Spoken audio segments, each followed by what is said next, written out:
right. Hello, 14ers, brothers and sisters. Get ready. We are in for a treat. New revelation, new understanding coming in at this late hour. It is not hype.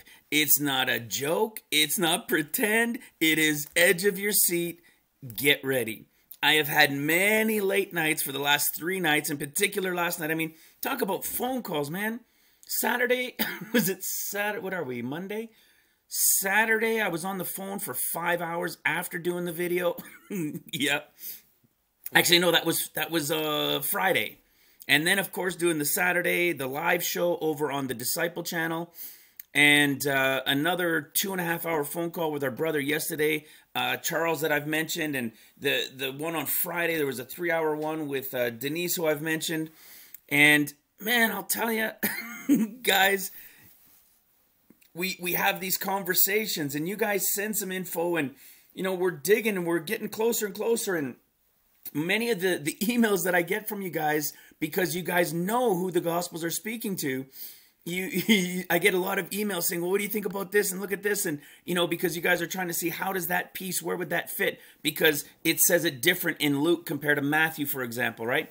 I don't have the answers to all of them. I can't just give a simple, quick answer back, because I got to go and dig it and find out where that'll all fit. And so I don't always get back to all of those emails, but know there is a connection. And know that I did see your emails. If I have a chance, eventually I'll get to it, because I'm not just going to say blah, blah, blah.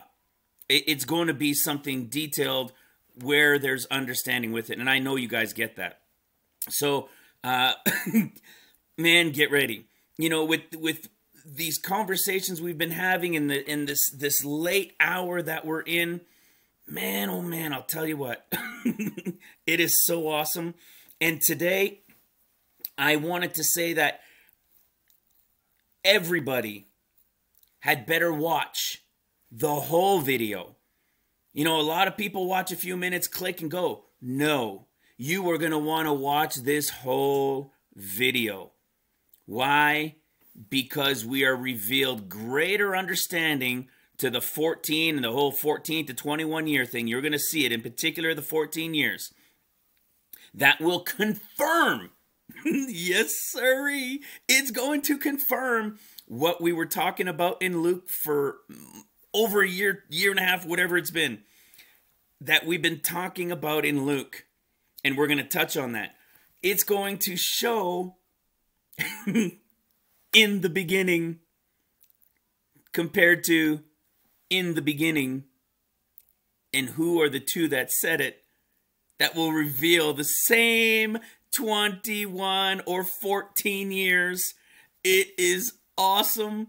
And why do I say you want to watch the whole thing? Because there's another part. This is one section. The second section is, remember how we taught and we said Luke knows all things? See, we did a recent video about Luke knowing all things in order. Well, you know what we did? When I said Luke knew all things in order, what did I do?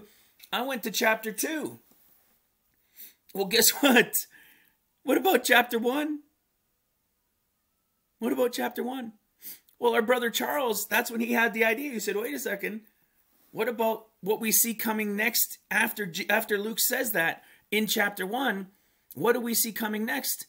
And you know what the crazy thing is when he texted me to talk about it, I had opened the Gospel of Luke to chapter 1, because I said, Lord, I'm trying to understand, is there something maybe I'm missing in Luke chapter 1? Am I missing something to understand this timing, to understand this connection that we're looking for? And then he sends me this text. I had it open for hours. I had gone to do other things, and when I came back, that's what it was open to when I got his text, and then we started talking about it. And lo and behold, that was exactly where he was. And when you see this, guys, you know, we've got a few that say, oh, you keep saying this, oh, you keep saying that. Look, we are watching. We are the true watchmen. We receive understanding. We go and seek it out in Scripture to see if it's true because we are Bereans. Do we know the exact date? No. Are we trying to see if we can understand where it is along the way as we're being revealed and drawing closer to the Lord? Yes, of course. Why? Because we know Luke is speaking to the bride. Mark is speaking to the Gentile sleeping church that's left behind, and Matthew is speaking to the Jews. They are told of that day and hour knows no man. Luke is not told that. We are prepared, we are ready and watching. So watch the whole video, even if you have to watch it in pieces. All right? It will be worth your time to understand this. So, those who are newer, we've received a number of people that have come from Pastor Sandy's channel that saw the post that we put there for what he was saying about Ministry Revealed without saying Ministry Revealed. And, excuse me, people have come over and their jaws are hitting the floor. They're saying, oh my goodness, right? So that's exciting because they saw comments. So share these things everywhere we can on all of these different channels. But for those that are new or newer and haven't watched this yet, absolutely watch this whole video. Watch and understand it and be blown away. But if you don't know what the 14 years is all about, and this conversation that I said, in the 21 years, there was a new period of time that began about 7 years ago. The total end time count are of the 7 times 7, right? To the final 50th year Jubilee. There's 7, 7, 7, 7. Well, the final 3 sevens began the end of days, began the count, of which the first 7 were fast passing, working for his bride days. They were exciting years to be working for that bride. They began, you guessed it, and we'll talk about it a little bit more later. They began at the Mayan calendar end count. They knew, and there's a whole bunch of things more that I understand and that I've been digging into after talking with our brother Charles as well, that we won't touch on, but there is a high likelihood of the reason why the Mayans understood, because of where they came from, how they got to the Americas, if you will, all right, thousands of years prior. But we won't get into that. But understand that the Mayans, and we're not going a whole bunch into the Mayans, right? Just they understood the sun, moon, and stars. And we talked about this before. And we talked about that guy's book that he wrote in 2013. We know what's coming over this quote-unquote Hanukkah, but we're going to show you what it was really called. And you're going to see this pattern and what Jesus was doing at that time and where we were told about it. And in John, what Jesus said that time was. Get ready. Get ready. For those that are new, see this 5-part series here. You see the 5 videos? This is one everybody that's newer needs to go in to understand. You want to understand, what is this 21 years that's based on Jacob? What is this 14 years, which is just saying that Jacob's 20 to 21, right? You take off the first easy 7, right? He gets his first bride. He's got another 7 and then 6. What is all that? All right? You want to come in and watch these videos. There's 5 videos in there. And why it's so important, because you also need to understand in a video in there that we are in the true 70th year of Israel right now. And all prophecy is based on Israel in their 70th, having returned into the land. All right? And a generation being 70 years. And it just so happens that that precise count equals when the Lord said that he would return, when the angel said that he would return as he left, feet down on the Mount of Olives. And it is the exact story of the creation. After 6,000 years, he will be returned, feet down on the Mount of Olives, just like the 4,000 from his death and resurrection. 2,000 years will pass, and he will return, feet down on the Mount of Olives. That is his final. That is his lightning from one end unto the other. But there are two things that happen before that. The one that happens before his feet down on the Mount of Olives is called the rapture, that everybody knows. But what most miss is the one that comes before that, which is called the escape. That is the bride. The rapture is for the sleeping church that will have woken up during the tribulation of seals and be raptured after the sixth seal. Watch these 5 videos in here after you watch this video to understand what we're talking about. Okay? And get ready. I love it, man. This is so great. Remember our sister over, I said she was Australia. She's South Africa. And Lauren McDougall, remember that little girl, the 7-year-old girl we showed, and she had that Hushkarabishta, and through our brother that speaks Aramaic, through his family and friends and everybody, that we were able to understand. Well, the mother, Lauren, our sister, she posted that her daughter had another word, excuse me, that she spoke, and it was Huskiki, right here, and she doesn't know if it means 1 word, 2 words, 3 words. Well, of course, I shared it with our brother who knows Aramaic, and guess what? I mean, they go to Aramaic Christian Church, by the way, guys. So, I mean, this is for real. It's not made up. It's our brother Charles again. And what happened is I told this to him, and he knew what it was right away. He says when he was a little kid, his dad, who is the Aramaic, speaks Aramaic in his family, he used to wake him up as a little kid for school saying, "Klee, klee, klee, klee, come on, klee, klee, wake up, let's go, let's go, let's go. Listen to me, get up, let's go." Yep. And the night before, he was up till 3 in the morning praying, "Lord, did I understand it properly? Was it this or was it this?" And when he woke up and when I sent him the text, his jaw hit the floor and he started crying, if I remember correctly. There's a lot of crying going on through all this stuff, man. I'm on edge. The goosebumps all up and down my body when I was telling my wife this morning, because I went to bed at almost 2:30. And when we woke up this morning, I started telling her, and she saw the goosebumps, right? You get, it just whoo, comes right over, like I can feel it right now. And my hair was standing up so much, it was like I had a bunch of little marbles just all over my arms, and the hairs were standing straight up. Just crazy, crazy, so awesome. It's happened to me for the last 2.5 years. Well, this Husklikli, what he had said was, it was the word husk that he was praying over. And here it was, the hush. He says it's hush, kli, kli. And here's what it means. Be ready. Listen to me now. Be ready. Get up. Let's go. Let's go. Be ready now. That's right.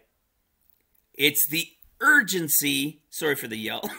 It's the urgency of ready. Be ready right now. Let's go. Let's go. Come on. I thought I'd add that to the beginning of this because that is precisely what we're about to see. Okay, watch this.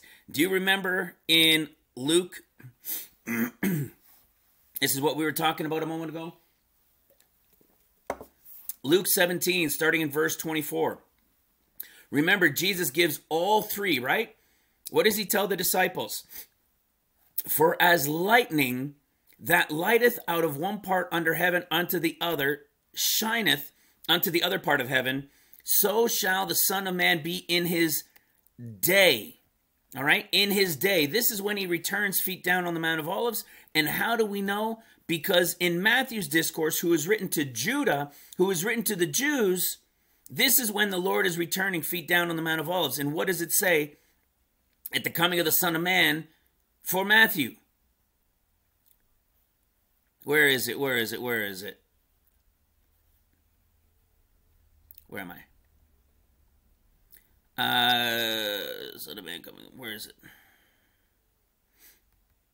Here it is. Matthew 24:27. For as the lightning out of the east shines even unto the west, so shall also the coming of the Son of Man be. Okay? This is his final coming. Feet down on the Mount of Olives. Okay?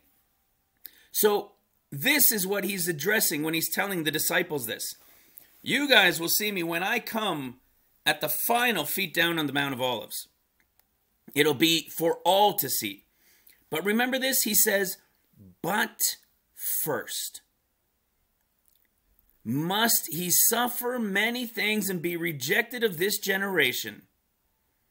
And as it was in the days of Noah, so shall it also be in the days, see, this was only a day.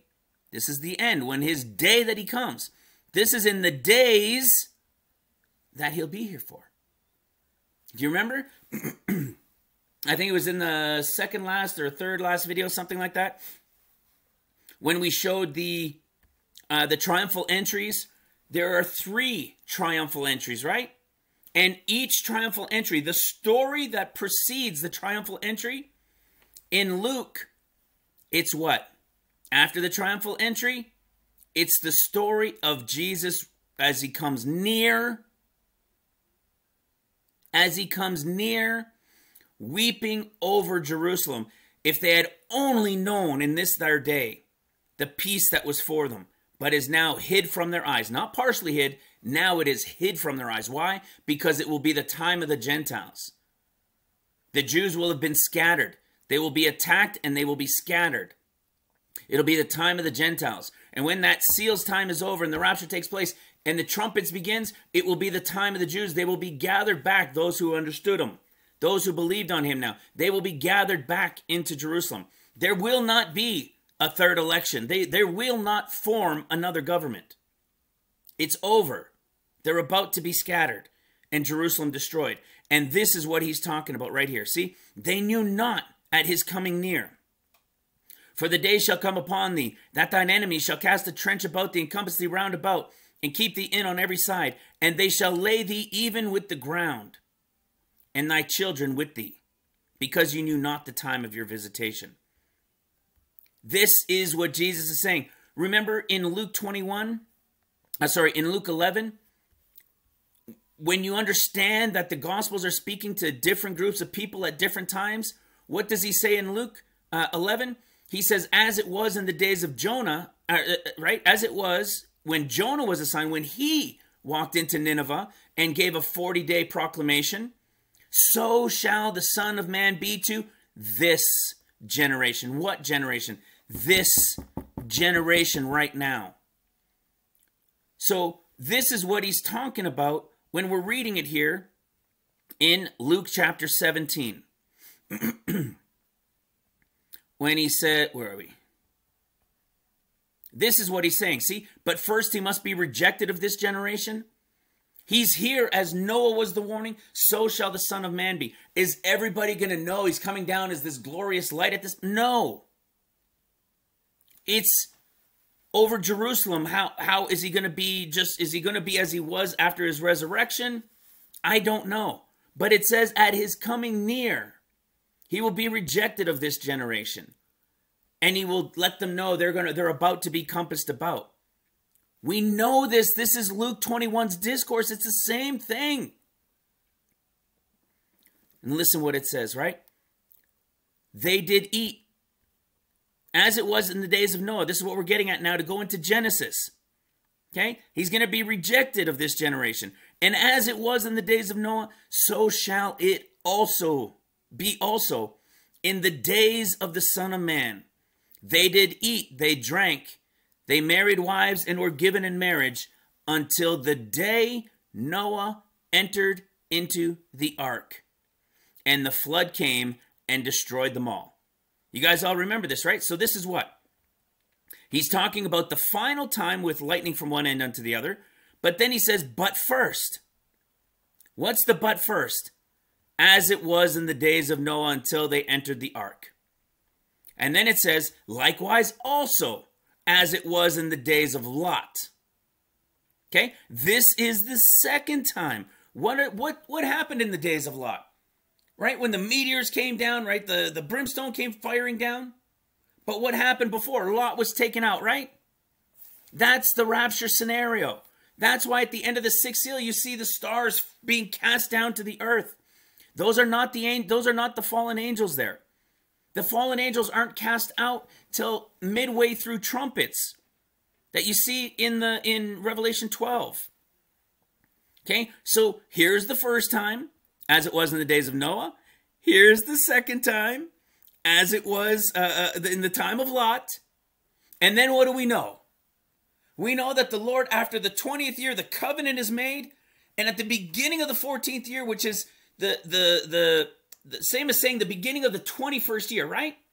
It's like saying the beginning of the 21st. Let me show you guys. Remember this? Remember this chart? We were saying it's 21 years, right? So there's 7 what we call easy years or fast passing years because he's so excited. The Spirit is so excited working to wake up the bride. Then you're going to have your 7 years of seals. Then you're going to have your 7 years of trumpets. But at the end of that 6th trumpet, which is at the end of 13 years, the Lord is returning and the covenant will be confirmed. And at the beginning of 14 years, the Lord is there in Jerusalem, feet down on the Mount of Olives at the beginning of the 14th year. All right, that's why at the 7th trumpet, it says the kingdoms of heaven and the kingdoms of earth, everything is his now. You see? And then the final one is the Jubilee year, the 50th year. So we have this 7, if you count from the Mayan calendar, when it ended and a new time began. That 21st, 22nd of December, 2012 is coming to an end. You have 7 years of seals, which before we knew anything about the Mayan calendar, that we understood it in our study scriptures, in our studies, we already knew and understood this 21-14 year, this whole count. It was more understanding being given to us. And you're going to see it with absolute certainty today. Okay? So, what is he saying? 7 easy, then 7, so the 7th year of seals is like saying the 14th year, right? The Lord returns at the end of the 20th, and establishes the kingdoms of heaven and the kingdoms of earth at the beginning of the 14th year. Boom, there he is on Mount Zion. Okay? Watch this. And the revelation is the confirmation of Luke chapter 17 that we've talked about for many months. Ark, Lot, feet down at the beginning of 14 years, and after that 1 year, having cleaned everything up, right, whooped everything, in that final battle, what happens? It'll be the millennial reign. Are you ready? This is so fun. This is so fun. I love it. Watch this. Let me show you something. We all know this, right? In the beginning. In the beginning. Let me show you a connection. I'm sure we've all seen it. What do we see in John chapter 1? In the beginning. Coincidence? Or is there something more there? So what had happened when I was speaking to our sister Denise, it was a real in-depth, deep conversation. Like I said, we were talking for over 3 hours on Friday.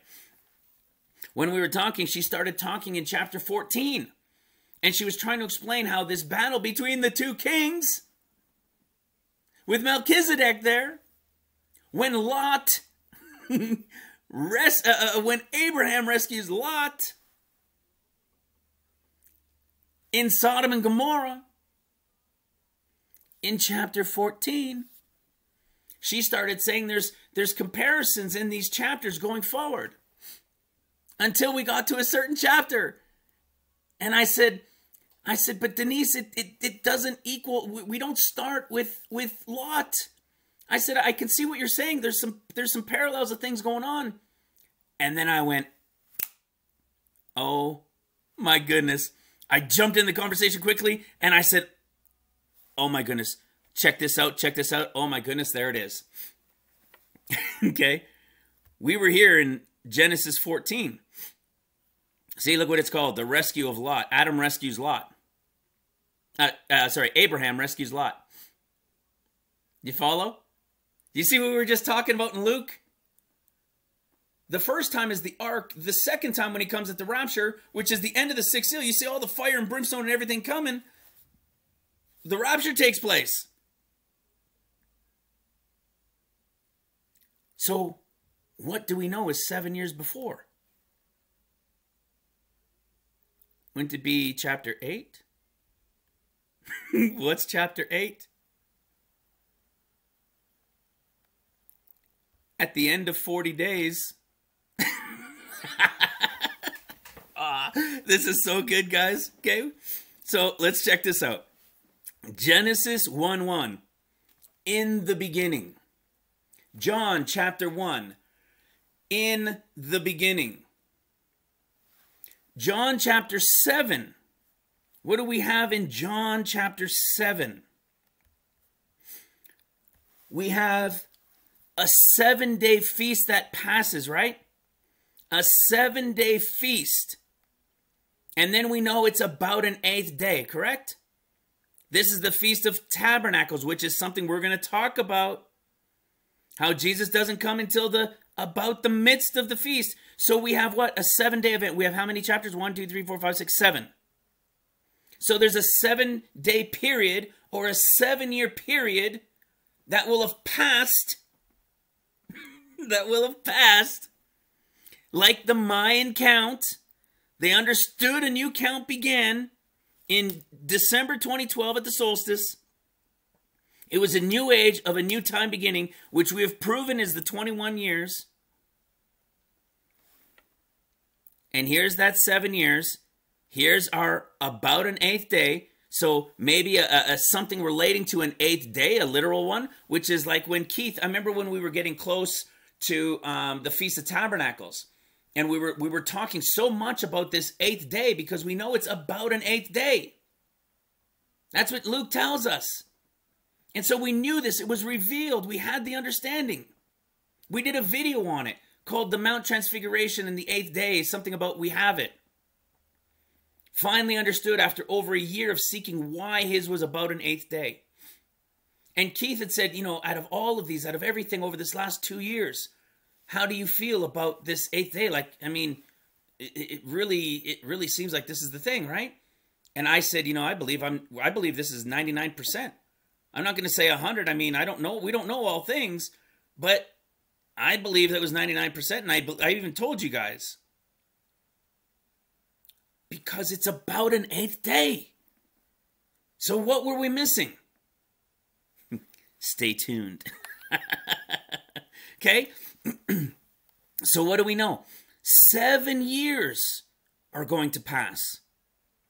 Then the woman is taken in adultery unto him. Okay? Watch this. Genesis. In the beginning like John. In the beginning like John. Chapter 7. Right? About them going into the ark. After what? See, many people. There's two camps. People say, oh, they got into the ark. And they were closed in and they were in the ark before the 7 days began. No, they didn't. They got into the ark after the 7 days began. Oh, maybe they were loading and doing things like that. But they did not get into the ark and the door shut until after the 7 days when the 40 days began. Okay? So watch this. And we're going to show you scripturally, guys, because here's the thing. Not only scripturally, that's all we do, right? We're going to show you in the reality of the calendars. Because what do we know? We're in the 70th year. And what are the 3 times that we have in history that we talked about this 70th year? Israel did not have a government until 1949. On January 25th, 1949, they held elections. On February 14th, 1949, they held their first meeting after their elections.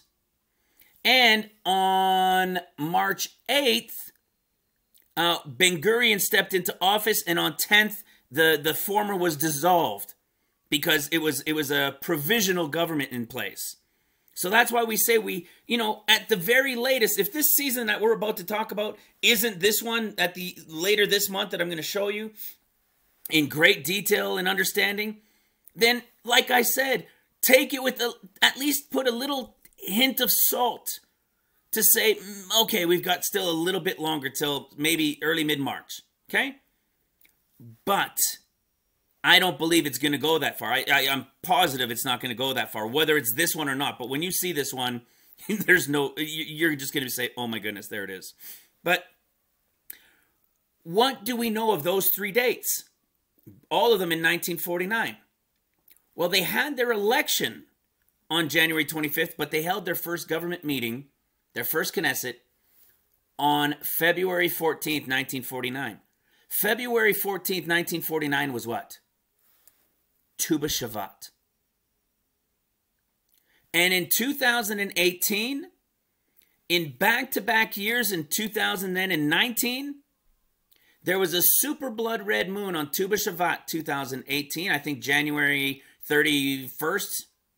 And in 2019, there was another blood red moon on Tu B'Shavat. I think January 20th or 21st in 2019. Back-to-back warnings. The time is at hand. What do we know? Why does it matter that these two blood red moons could be warnings? How can we know the significance? Because the first elected Knesset government of Israel had their first meeting after they were a nation, they had a people, they had a land, and they had a government chosen.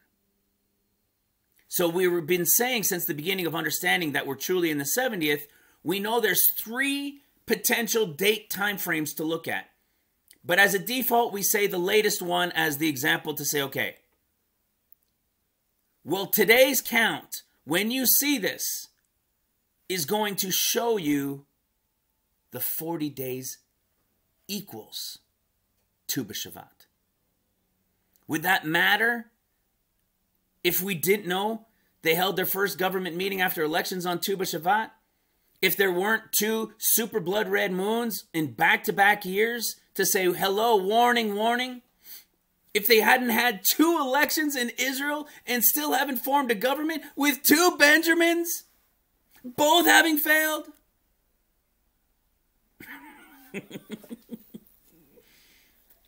Man, oh man, I am fired up. So look at what it says. Genesis 7. Remember, we're talking about those 7 years, those 7 chapters of years having passed, like in the Gospel of John. All right? And then we have that about an 8th day. What do we have here? Genesis 7, verse 10. And it came to pass after 7 days that the waters of the flood were upon the earth. And in the 600th year of Noah's life, in the 2nd month, 17th day of the same month, the windows of heaven were opened 40 days and 40 nights. In the self same day entered Noah and his family. Okay? 7 days passed, or 7 years. So the story with Noah has 3 sevens in it. There is the first ones that passed first. And it doesn't really say about anything. You know, it wasn't these devastating ones or these real, these ones implicated with the dove and so forth that we see in chapter 8, which is the representation of the beginning of the 14 years. These are the 7, what we call easy years of Jacob, or the 7 years that have passed in the chapters to years of the Gospel of John. And what happens after those 7 years? Noah and his family being 8, right? Noah, whether it's the Spirit or the Lord or the Father, and 7 of his family. Why 7? Because the bride is a portion of all 7 churches. The bride is Jew and Gentile. This group that's being taken in the escape. Let's say it that way. This group, maybe they're not all the bride, maybe they're the Jewish portion are the guests, but all 7 have people going in the escape. Why? Because Jews have been blinded in part.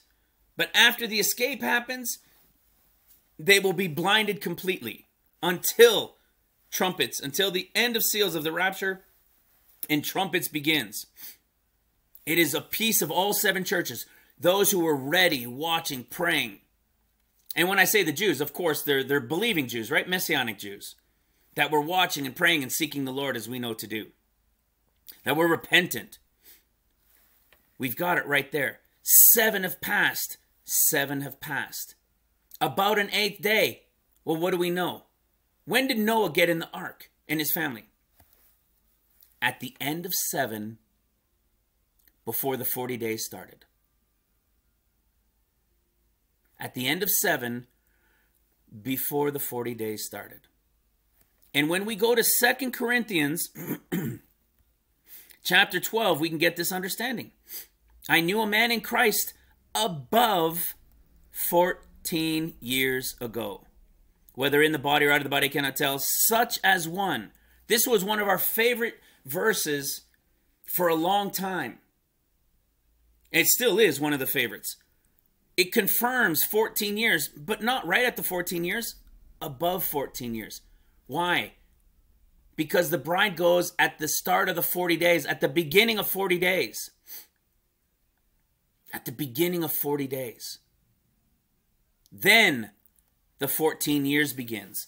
This is the precise story that Genesis, I'm going to show you, reveals. From the 7th to the 8th chapter. Just like who? Just like John. Just like John. Remember, we've been teaching for almost 2 years. Where does the bride go? It's not raptured. It's like a rapture. It's like a rapture. The bride being taken is like a rapture.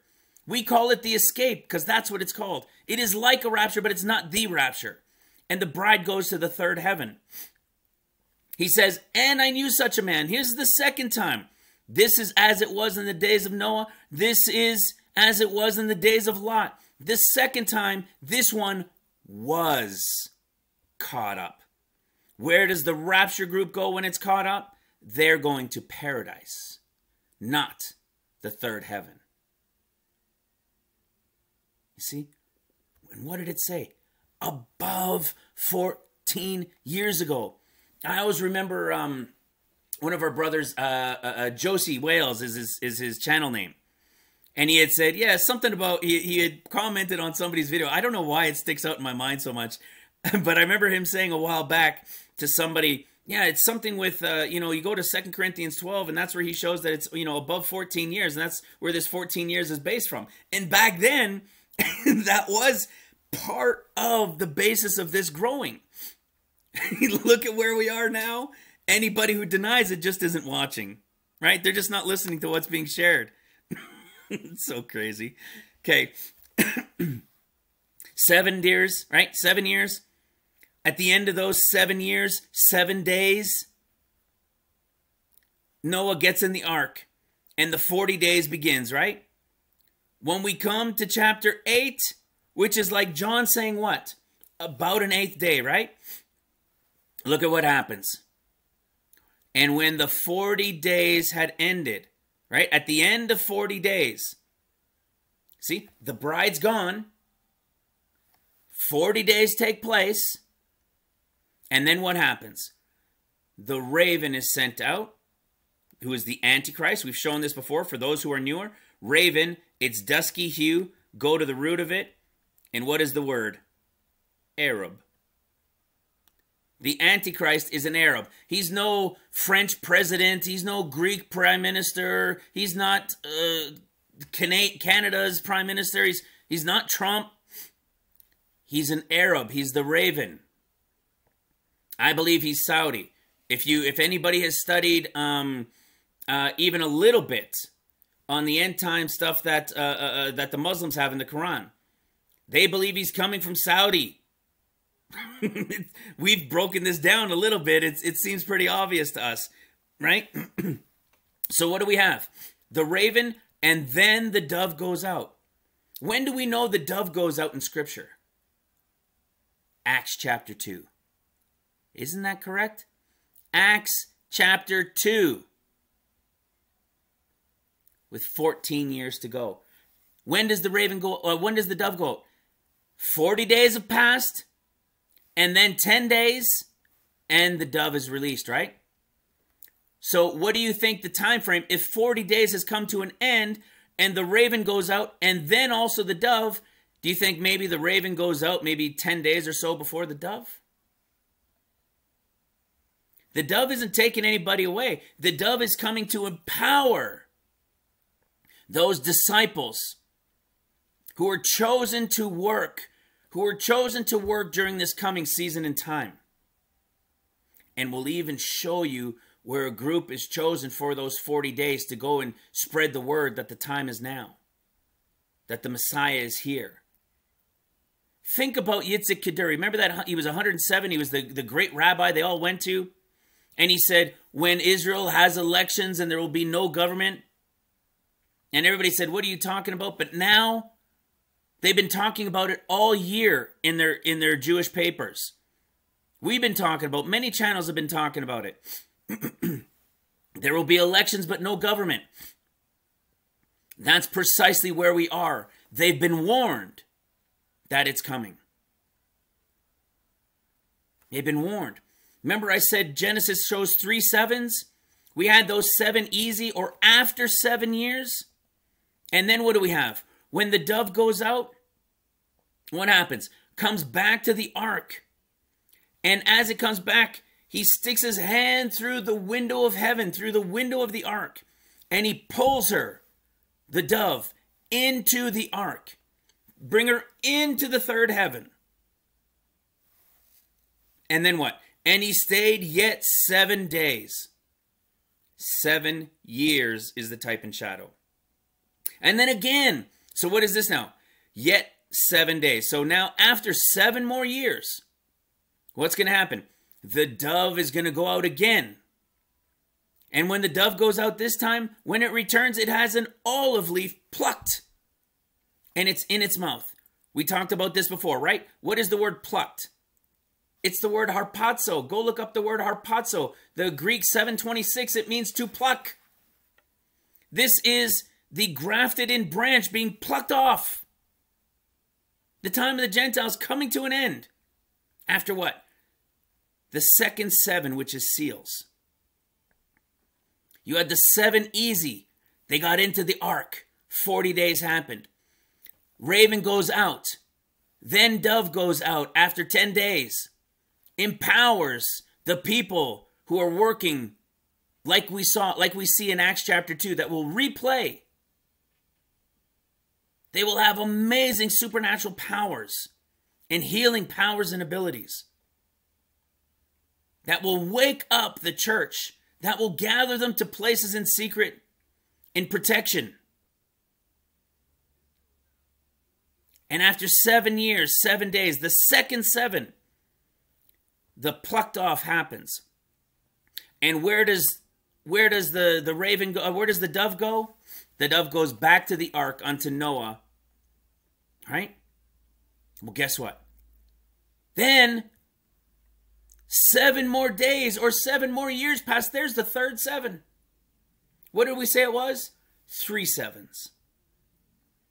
And the third 7, after it happens, what happens? The dove is sent out one more time and returns not again anymore. Why?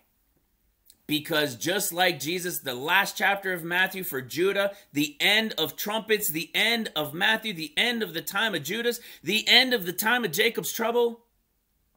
It says in Matthew 28, verse 16 or 18, the last verse of the book, it says, and I am with you even until the end of the world. Why? Because it will be when he has returned feet down, just like we saw in Luke chapter 17, from lightning from one end unto the other in his day. So what do we have? 3 sets of 7, just like Jacob, just like the 777, the full 21 years, with the covenant that you're going to see is made at the end of 20, and the promise at the start of the 21st year, which is saying at the start of the 14th year. And why we say it like that for those that are newer is because the first 7 we just call easy. They were fast passing years. And then it'll be 7 of seals and 7 of trumpets. Okay?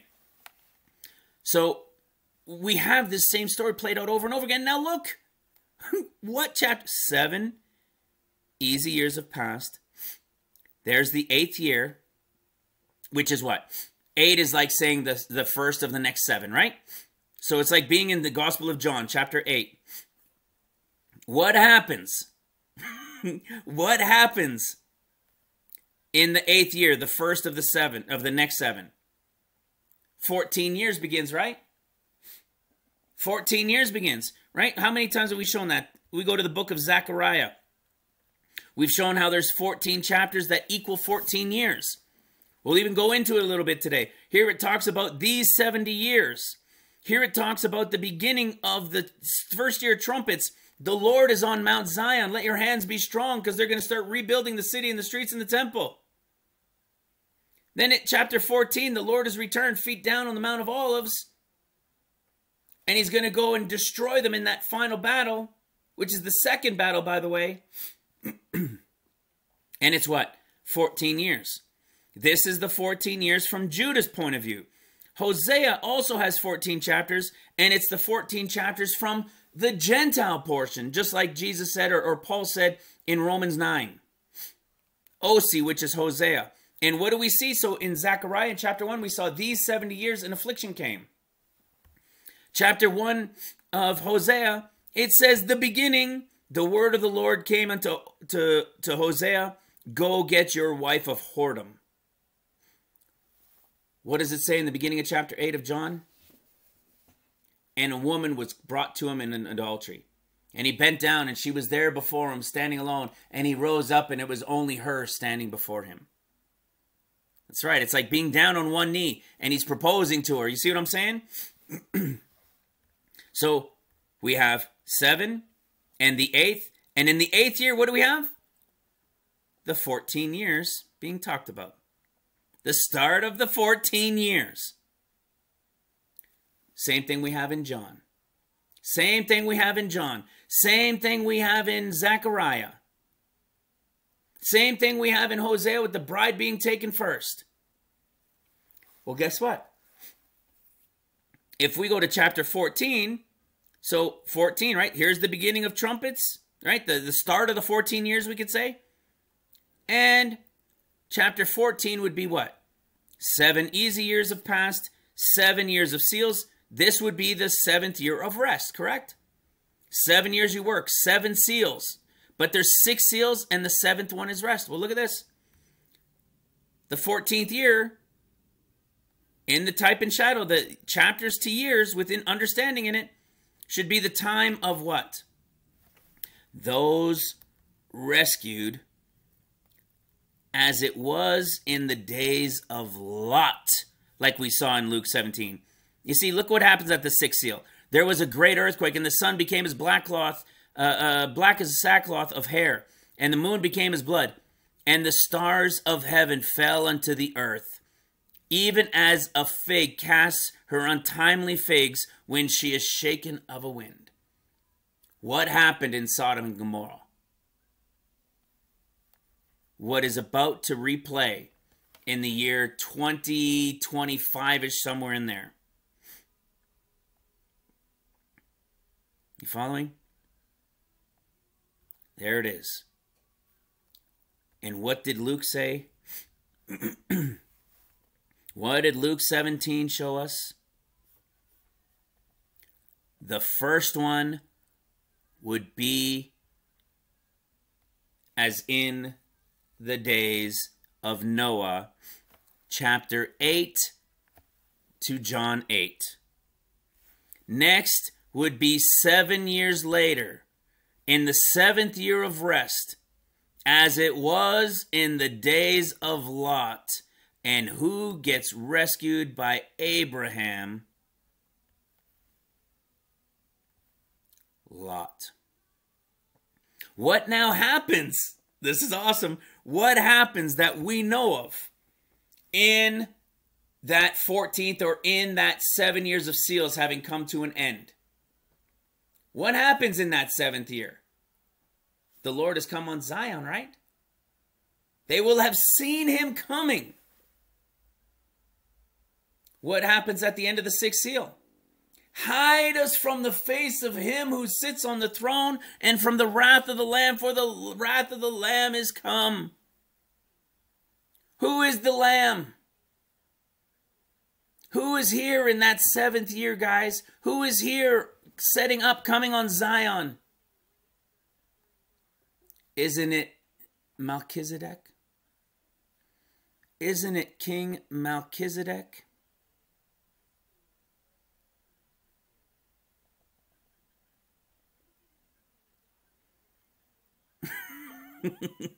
Do you know that King Melchizedek is only mentioned twice? Watch this. He's only spoken about twice. See, and what does it say? To whom Abram paid the tithe after the battle. Do you know what battle that is, guys? This is not the final battle. This is the battle of Gog and Magog. How do we know it's the battle of Gog and Magog? Because just like we're showing here, that Genesis is talking about the 14 and the 21 years, as John did, as Hosea did, as Zechariah does, so does Ezekiel. We know this from Ezekiel. See, Ezekiel says what? Future blessings for Israel are chapter 33 through 48. Future blessings to Israel are from chapter 33 to 48. Chapter 33 is the proclamation of the 40 days. And then chapter 34 through 47 are the 14 years. And in chapter 48, all the tribes now receive their land. It's the final, it's the 15th year, or like saying the 22nd year. It's the Jubilee year. We've taught on it many times. We show it even in the chart. Which one? Right here. See, here's the one with Ezekiel. Right here. There's your Jubilee year. Where would your Ezekiel 38, 39? There's your 39 war at the time of the end of the seals. Well, guess what that also does? If you go to Esdras, 2nd Esdras, let me go real quick.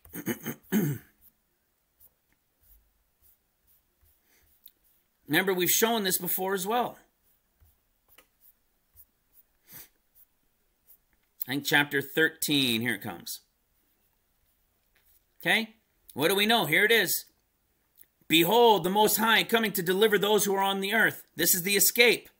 There will be bewilderment of mind who are on the earth. Then it'll be, there shall plan to make war against each other, city against city, nation against nation. This is the 14 years beginning. Then it'll be the time of seals and tribulation. And then they shall behold one coming on Zion. And Zion will come to be made manifest to all people as a place prepared and built, like we see in Matthew. As you saw the mountain carved without hands. And then what happens? As for you, seeing him gathered to himself another multitude that was peaceable. This is the rapture. But what does it say before that?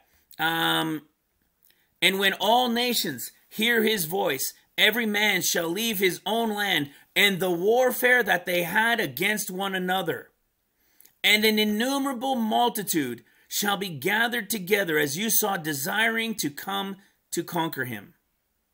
But he shall stand on top of Mount Zion, and Zion shall become to made manifest to all people, prepared and built. What is this battle right here? What are all these people leaving the war that they had against each other to come and fight against Messiah coming on Zion? They're not going to understand. They're not going to know it's Messiah. They're not going to know what it is.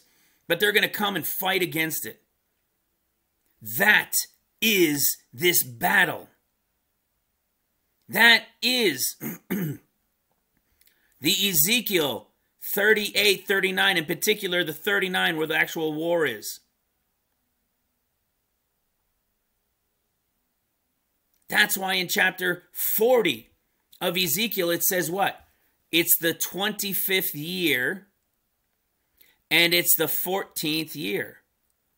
Because in the total of 21 years, it's the 14th year in the year 2025. Late 2025. You see? That's why it says that in chapter 40.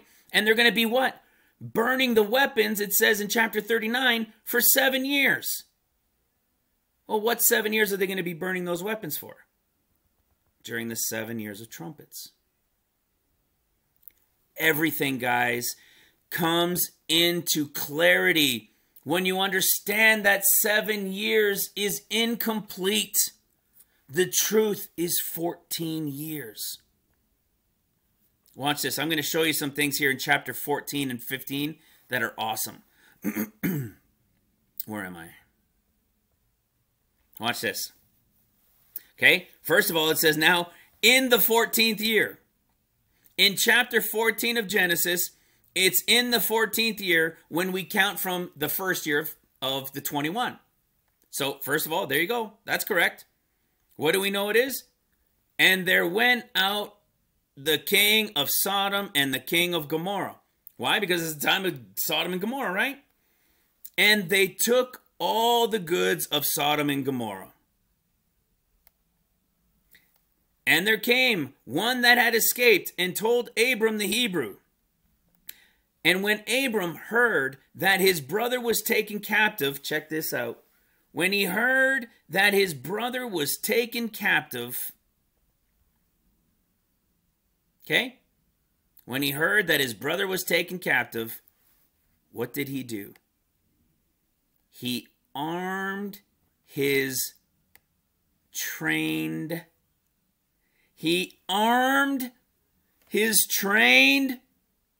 servants. He armed his trained servants to go what? To go defeat the enemies and what? Rescue Lot. Who helps rescue Lot? This is the type and shadow. This trained servants. Who are these trained servants in the 14 years and the 21-year picture? So if the 7 easy have passed, who are these at the time of Lot in the 7th year? When the 7th year of the seals, after 6 years of seals have taken place, what happens at the beginning of that 7th year? Who are these trained servants?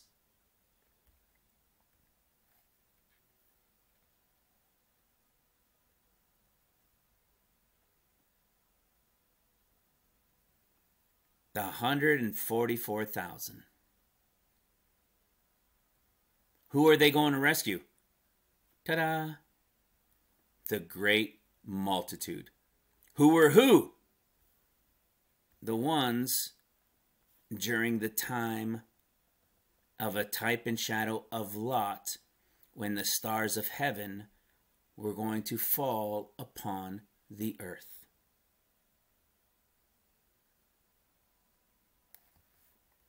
Do you see? Genesis is John, or John is Genesis. The story is playing out. Boom, after 40 days. The ark, Luke 17. The next one, Luke 17, as it was in the days of Lot. Those who were trained up in the 14th year were trained up to go and defeat these people into what? To go rescue Lot. And Melchizedek shows up on the scene for the first time in chapter 14, in the 7th year, after the 6 years of seals. Melchizedek shows up. Who's Melchizedek? Our Lord, our Lamb, the Son of Man. What's he coming on? What's he coming on? What is he coming on? The mountain carved without hand, prepared and built. And what is he going to do after these guys are defeated? He's going to gather unto himself another multitude that was peaceable. These are the 10 tribes which were led away in the captivities during the days of King Hosea. The 10 tribes, remember? Jesus didn't want Leah. Jacob didn't want Leah. Jesus didn't come for the Gentiles. Oh, in a roundabout way, sure. But he didn't come for them. He came for Rachel. He came for the lost tribes, which are mixed in, you could say now, right? That's who he came for. But then he says, okay, I will accept her. Just like Jesus says, as it said in Hosea, in Osee, in Romans 9, I will now call them mine. See?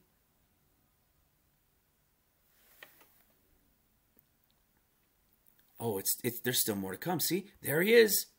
Melchizedek. Like I was showing, see, when does he show up? We saw the understanding of it here. The order of Melchizedek, the order of the priesthood to which Christ belongs. A lot of that, there's stories, you can go into deep teachings of the priest when he rent his robe. There's a whole reason to that, and it was because Christ was there. He was the true priest. Right? He is the order of Melchizedek. And there he is in chapter 14. See, only comes up twice, and look at where he is. Chapter 14 is the first time. Do you understand the severity of these massive revelations? Now, why are we learning these things? Why is this 14 years, this 21 being revealed to us everywhere? Because within these chapters to years that reference these time frames, there are things to glean in the understanding of events that will happen during those times. That's what this is about. Look, we did it in Hosea, Zechariah, John, Acts in 2 halves, 2 portions. Ezekiel, the book of Psalms in 2 portions. And now we can add Genesis to the mix. What is the purpose of seeing this 14 years played out in all of these books? To discern and glean the understanding of events, of things that will happen in those years. In variety of viewpoints. From the view of the Gentiles over here, from the time of the Gentiles, from the view of the Jews, the tribes, the events happening in different places at different times around the world during those different years. It's prophecy, revealed in understanding to their seasons and time.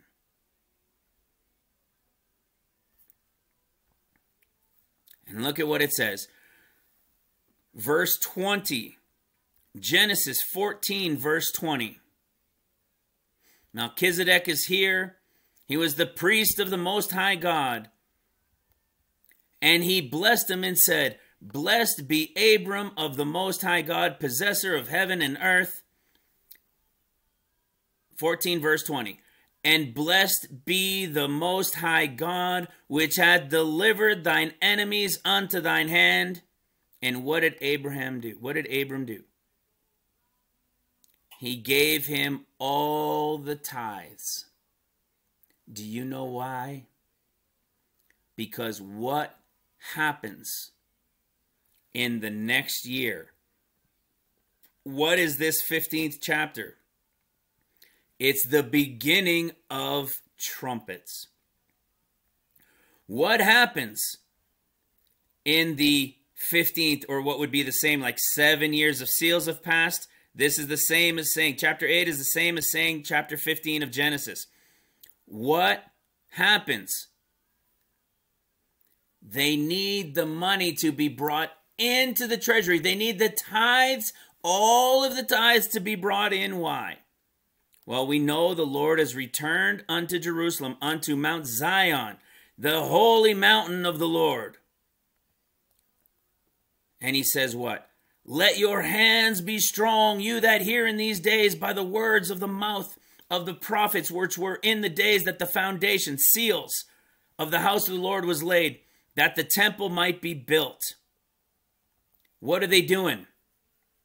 They're going to start rebuilding the city and the streets and the temple. What do they need for all of that to happen? All of the tithes to be brought in. All of the tithes to be brought in. So that's why right before, see, right at the end time frame of the 7th year of rest, or the 7th year where the 144,000 are sealed and sent out and the rapture comes in, they gather in all the tithes from the battle that they've won, and they bring it all in so they can what? Start rebuilding the city and the streets and the temple. Just like we show in our timeline. 7 years of seals. 144,000 are sealed after 6 years. And the rapture then happens. Then you have about 6 months of rest, which is the 7th seal, which is about the space of half an hour. And at the beginning of trumpets, what are they doing during these first 3.5 years? They're rebuilding the city and the streets and the sanctuary.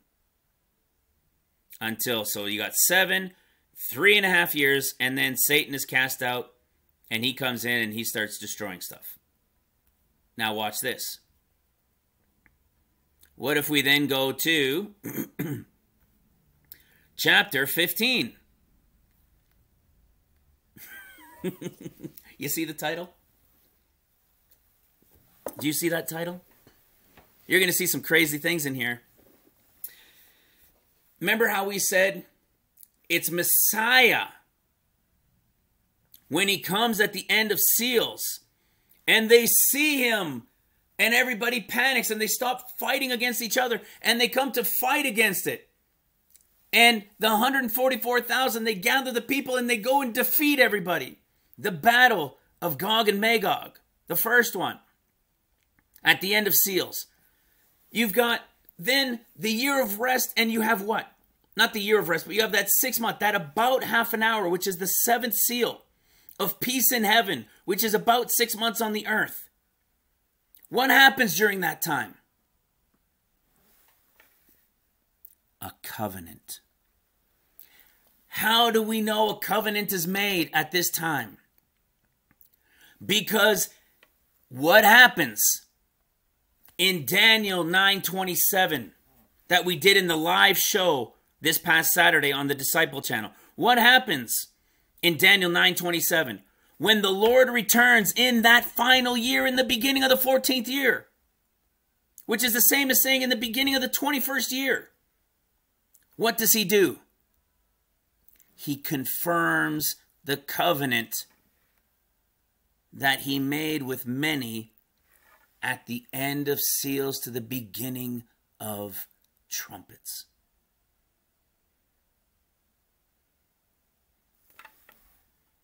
You follow? This is powerful, powerful, powerful stuff to understand and to comprehend. Take your time. Listen to it again. Pause. Go seek those scriptures that I'm talking that I'm not necessarily going to, because we've talked about them before. Go seek them and understand these things for yourself. Now I'm about to show something and tell you something very powerful here that I've wondered for a long time, and I spoke about it a little bit in the past, like over a year ago. What is Jesus's number? Well, before I get that, remember how I came to this 15:5? I came to this in the live show on Saturday on the Disciple channel to show that Daniel 9, when it says 62, that there could be an interpretation that what it was really saying is like to score with a mark, right? To go 1, 2, 3, 4, 5, right? Like people do. Like you're scoring across it. So it could be 62, but then of course we revealed that it is 7 years of seals, and then there's a 3.5 year period while he's here. And we were able to show it in all these other areas to confirm it. But now watch this. Have you ever wondered, just remember how we showed in Ezekiel in chapter 48, all the tribes are getting their lands, right? So it's been a debate in history among scholars whether the Jews have ever whether all the tribes had really ever received their lands. Some say yes, some say no, but the vision was just that. The only place we see where the tribes were in their land was in the vision of the future in Ezekiel. It hasn't happened yet. Let me ask you another question. Have the Israelites, the Jews themselves, have they ever numbered the sands of the sea or the stars of heaven? Have they ever? I know it's rhetorical. I'm going silent. All right. They haven't. Do you understand when they have their wedding ceremony under the huppah? There's a portion that takes place under the huppah, and the purpose of it is to declare of being numerous as the stars one day. They have never been that numerous yet as the stars. And this is something that has puzzled me for a long time. Now I only know. We've just come into the revelation that Genesis is showing the end times within the understanding of 14 and 21. That it's here in Genesis as well. And listen to what it says. This is something that has always puzzled me. And it made me think on something a while back. To say, what is this saying? It must be a future event. I don't know of the Jews ever having been that numerous, right? The Israelites, the pure Israelites, the Jews having been that numerous. Let's start in verse 15:5 from right here. And tell the stars, meaning to number the stars, if thou be able to number them. And he said unto them, so shall thy seed be. And he believed in the Lord, and he counted it to him for righteousness. Genesis 15 verse 7. And he said unto him, I am the Lord that brought you out of Ur of the Chaldees to give thee this land to inherit it. What year are we in, guys? What end time year to understanding are we in? The beginning of trumpets. The first year of trumpets. 7 easy years have passed. 7 years of seals. That's that 7th year of seals. Now we're in the first year of trumpets. And what do we know should happen in the first year of trumpets? It now becomes the time of Jacob's trouble. It reverts to the Jews now. The time of the Gentiles after almost 2,000 years with their final crunch time to wake everybody up, where hundreds of millions will come to believe. That time will end at the rapture. There will be a time of peace and rest that will take place. And it will now be Jacob's trouble. It will now return to Jews, to Judah. All right, or to the Israelites, we can say. What does he say? I have brought thee out of Ur. Well, what's happening during the first 7 years of seals? The Jews are in captivity. The first thing that happens, remember Luke 19, the triumphal entry, and then he weeps over them. And he says, you're about to be destroyed, your children and all with you, because you knew not the time of your visitation.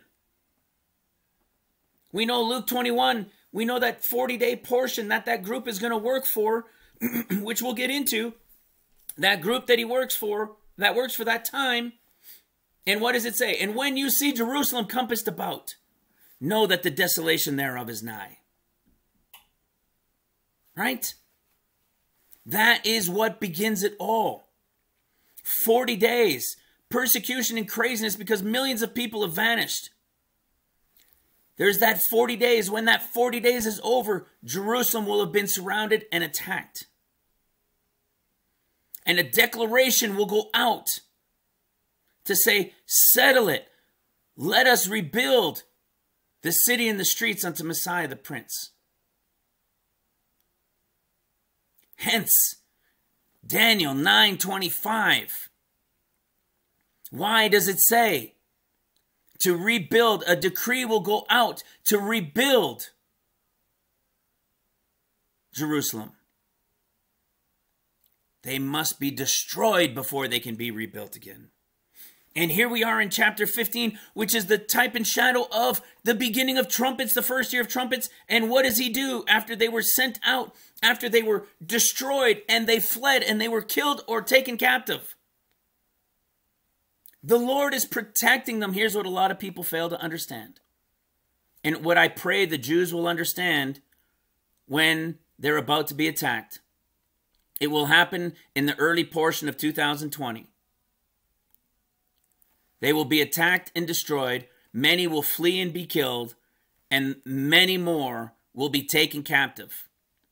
In their captivity is their protection. That's right. In their captivity is where the Lord will protect them until what? Until he returns on Zion, and they will be brought back, those who believe on him, those who had been seeking him and loved him even during their time of captivity, because that's what it's going to take to wake many up. They will be brought back. They will be brought back out of their captivity to give thee this land to inherit it. That's right.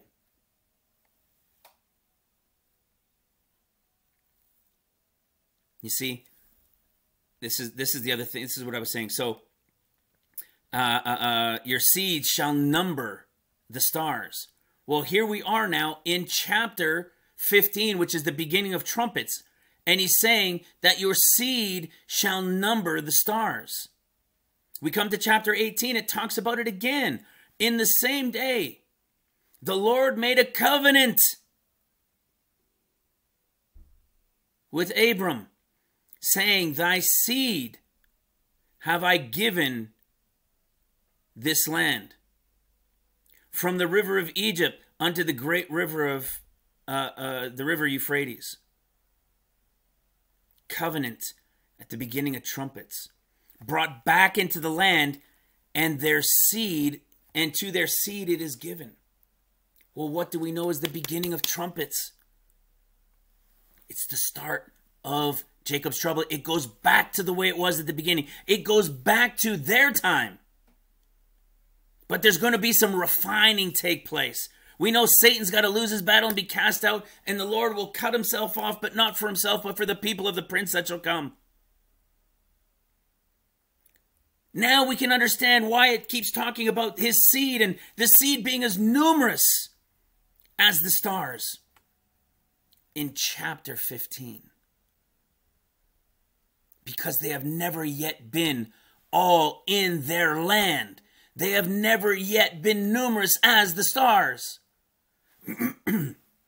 And here's what I talked and taught on before.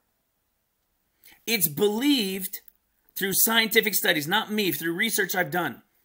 It's believed that there were between 7 and 11 billion people on the earth at the time of the flood. I can tell you, in my best guess, and I'll show you why. I'll tell you why. It was 8 billion people. And we're not talking about all that had lived. We're talking about how many were alive at the time of the flood. There were 8 billion. Since the flood until now. Yes, there have been many billions along the way. But how many billion are we at about right now? Jimmy posted something. You know, and it's not exact. You know, they're at like 7,700,000,000 and some odd thousand. Now, it's there. Those are the best rough guesses that they know. I would say we're higher than that, obviously, because why? When this begins, how many billion do you think will be? 8 billion. 2%. Or 1.9% for 2019? 1.9%. Is that what it was? 1.9 or 1.8? It's about 2% of 8 billion, guys, equals 144. That's right. Equals 144 million. I believe that's the number that will vanish, that will be escaped as the bride. About 2% of the world population, and that 2% will literally equal 10% of the church. Yep. Oh, they'll tell you the church, they think there's about 2 billion people that believe in Jesus. No. But there's about 1.4, 1.5? Yep. Because the numbers tell us that. So we have 8 billion, 8, right? 8. We'll have another 8 billion. That'll be 8. What do we have left? Who do you know whose name equals 8, 8, 8? Who is left to number as the stars of heaven? Who is told in Matthew? When we read the story in Luke, I don't know offhand where it is, but the story in Luke, when it talks about the apostles and what they're going to receive for what they're doing, for their work. You see, the ones in Luke, those are the foundation layers that we read. They're the ones working during seals. They're the foundation. And Jesus tells them, I will give you a kingdom as my Father has given me a kingdom, and you shall sit at my table. When we read the story in Matthew, the story is not the same. The story says what? This other 12, which are the gates, okay? The apostles during seals working, those who will receive their own kingdoms in heaven as well, they are the foundation workers. The 144,000 are the walls, working during the time of trumpets, rebuilding the wall, the city, and the streets. And those in Matthew are those who are going to work during this time of the millennial reign, who are going to be coming and going. And what does Matthew say about that group? What does Jesus say to them? That they, for everything that they have given up, of their wives, giving up their wife and their children and their houses, everything will be multiplied 100-fold. Why? Well, what was it like back in the day? How many wives did they have? Right? How many wives did Abraham have? How many wives did these guys have back then? Right? 4, 5, 6, 10, 12 wives? Some of them with multiple kids. Numbering as the stars. There is one more set of 8 to complete 8, 8, 8. And I believe that they will number, because what's going to happen is, you got to remember, during the millennial reign, they're going to live to hundreds of years old again. It'll be as it was back then at the beginning. They will live hundreds of years old.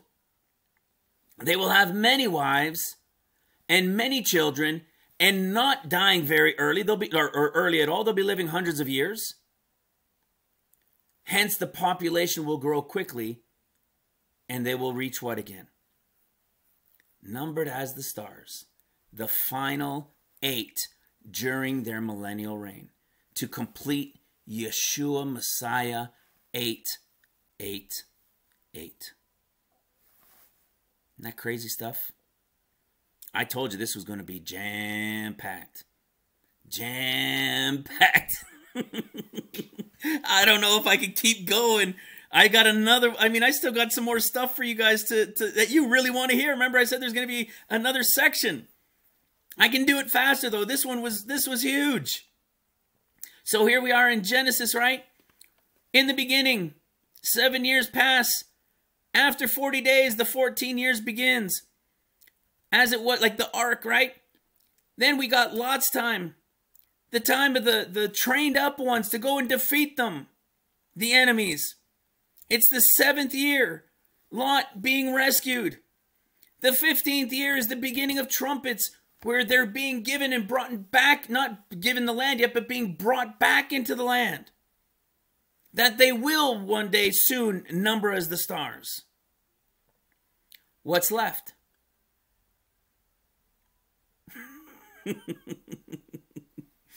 I found it interesting that we've read before. So what do we know in all these stories?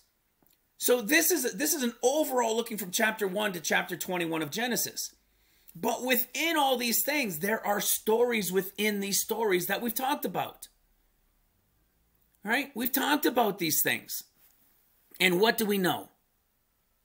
We know that in chapter 16, it's the story of Abraham when he gets his firstborn, right? We've talked about this story. Abraham was 86 years old when he had Ishmael, right? The Antichrist spirit, the same type and shadow as the raven. All right? We go to chapter 17 and we see Abraham's now 99 years old when God comes and makes a covenant. He confirms a covenant with him at the end of 13 years, that 20th year. Right? The end of that 20th year, and the promise comes. But guess what? This is what I found interesting before. Here's the story of Abraham and his first son. 13 years later, at the end of 13 years, God comes and makes a covenant with him and his seed, right? His household. Well, you go to chapter 18. Oh, it's not Ishmael. I mean, it's not Isaac. Go to 19. No Isaac. Go to 20. No Isaac. Guess what? It just so happens, guys, that every one of these books that we've been revealed in end time understanding with the eyes to be able to see and understand the end of days, it just so happens every single one of them that we've revealed lines up with the 14 to 21 years when it has the 21. Guys, where's the story of the promise show up? Chapter 21, maybe? What would chapter 21 be? 21 years. When does Messiah return? When is he comes feet down on the Mount of Olives, and what? He establishes it, and he's there when? In what we call the 14th year, right? The beginning of the 14th year. Which would be the same as saying the 21st year. Are you ready? The birth of Isaac. For Sarah conceived and bare Abraham a son in his old age, at the set time of which God had spoken to him. And Abraham called the name of his son that was born unto him, whom Sarah bare, Isaac. The promise. The promise. When? At the beginning of the 14th, or what we can say the 21st year. It is the exact same story, guys. Repeated and revealed in the story from the beginning. Just like chapter 8 was the beginning of the 14 years being laid out, chapter 21 is the end of the 14 years. And how old is Abraham 14 years later after having had Ishmael? It's all over in his 100th year. His son was born. It is what? The 6,000th, first year, first month, first day. The 14 years are over. Remember when he comes that final time after the final 7? See, 7 and 7, the final 2 sevens, which is where we say the 14, when we don't include the 7 easy. It says he returned not again anymore, because it came to pass it was the 600th and first year and first month and first day of the month. And they removed the covering of the ark. It was over, and their millennial reign will begin. In the beginning, 7 years passed, story of the ark. 7 years later, story of the rapture with Lot being taken out. Chapter 15, story of their time now beginning with a covenant being made. Chapter 21, Messiah Isaac coming at the beginning of the 14th or the 21st year. Are you guys excited? Do you understand? See, it's proven over and over and over and over and over and over. What do we have? 14th year. 7 easy if passed. These are your 7 years of seals time, 7 years of trumpets time. What do we have? And his feet shall stand in that day on the Mount of Olives, which was before Jerusalem on the east, and the mount shall cleave in the midst. What happened? The Lord has returned, feet down on the Mount of Olives. Revelation chapter 11, we get to the 7th, so the end. Here's where the Lord comes down, feet down on the Mount of Olives, and here's the 7th trumpet, the beginning of the 14th year. The kingdoms of this world are become the kingdoms of our Lord and of his Christ, and he shall reign forever and ever. But don't forget, there's a third woe. The third woe. What is this third woe? Right? We don't talk about it much, but that's the third woe. What is that third woe? Well, it's Zechariah chapter 14, halfway through the chapter. Right? Their tongues shall melt in their mouth. Their eyeballs are going to melt in their sockets. Everybody who came against Jerusalem in the middle of that final year. Why? Go read, see Daniel 9:27 in the midst of the week. He's going to destroy all those things that Satan had destroyed and all the abominations that Satan had created. They've got to go whoop them and clean it up. Over and over and over again. God is good. God is revealing. God is working triple overtime. The Spirit is at work, guys. Revealing the Son. Preparing us for this time we are at now. You follow? We're here now. Watch this. Watch this. Here's our part 2, and hopefully I can do it quickly, all right? This is where I don't care how long it takes. You guys should enjoy this anyways. Okay? Remember how we said, when we go into Luke now,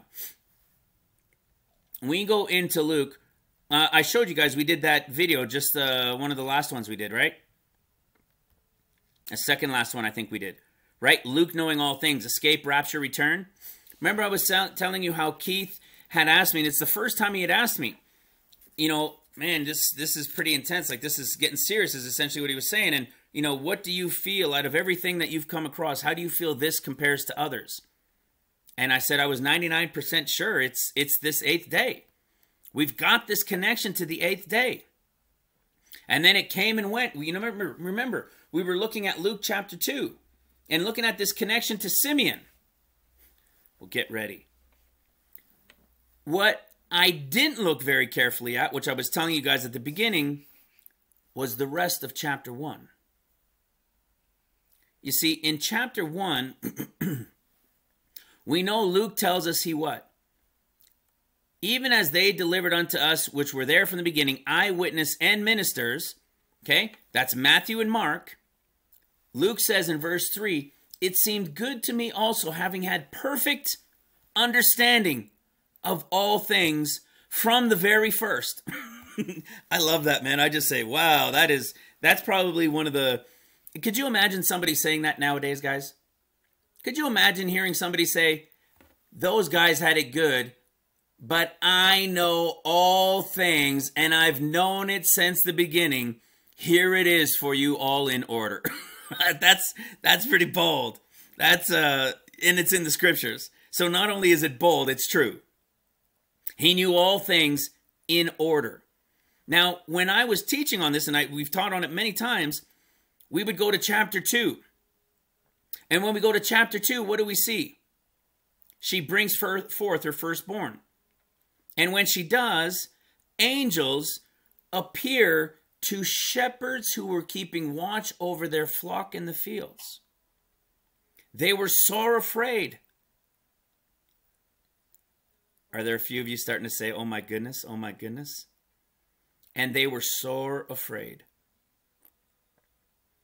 When do we see sore afraid? Whenever the Lord or the angel of the Lord appears unto the people. Where did we see that? How about going to the last chapter of Luke, which is the same as the beginning of 40 days? Remember, it's the same thing as the beginning of 40 days. We taught on this. And what does it say? Where are we? And in the midst, so Luke 24, verse 36 and 37.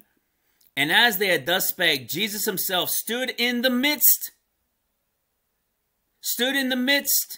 of them, and saith unto them, Peace be unto you. But they were terrified. And this terrified is also found where? In Luke's discourse, the Gospel of Luke, in his discourse, chapter 21. Where am I going here? When it says, here, verse 9. But when you shall hear of wars and commotions, be not terrified. There it is again. What is this terrified? It's Luke 24 when he shows up in the midst of them. It's the beginning of the 40 days. This nation against nation, this is the beginning of the beginning of seals. The second horse. Nation against nation, they start warring. The first one, the white horse, is going to be, remember, it's the time of the Antichrist comes, right? The raven, and then the Holy Spirit will come as well. And Jerusalem will be attacked. And then this will be the second horse rider, when this will take off against the world. The time of the first is against Jerusalem. The tribulation throughout the whole earth will be the second horse rider. You see, but before all these, this is that 40 days beginning. And then it says, when you see Jerusalem compassed about. Well, who's here? Didn't we just read that in Luke chapter 19, the triumphal entry? So we take it as the beginning of the 40 days. And he says what? By the end of it, he weeps over it. And he says, if you had only known, and now you're compassed about, you're about to be compassed about. We know that that connection to that word is the word terrified. It's the word terrified.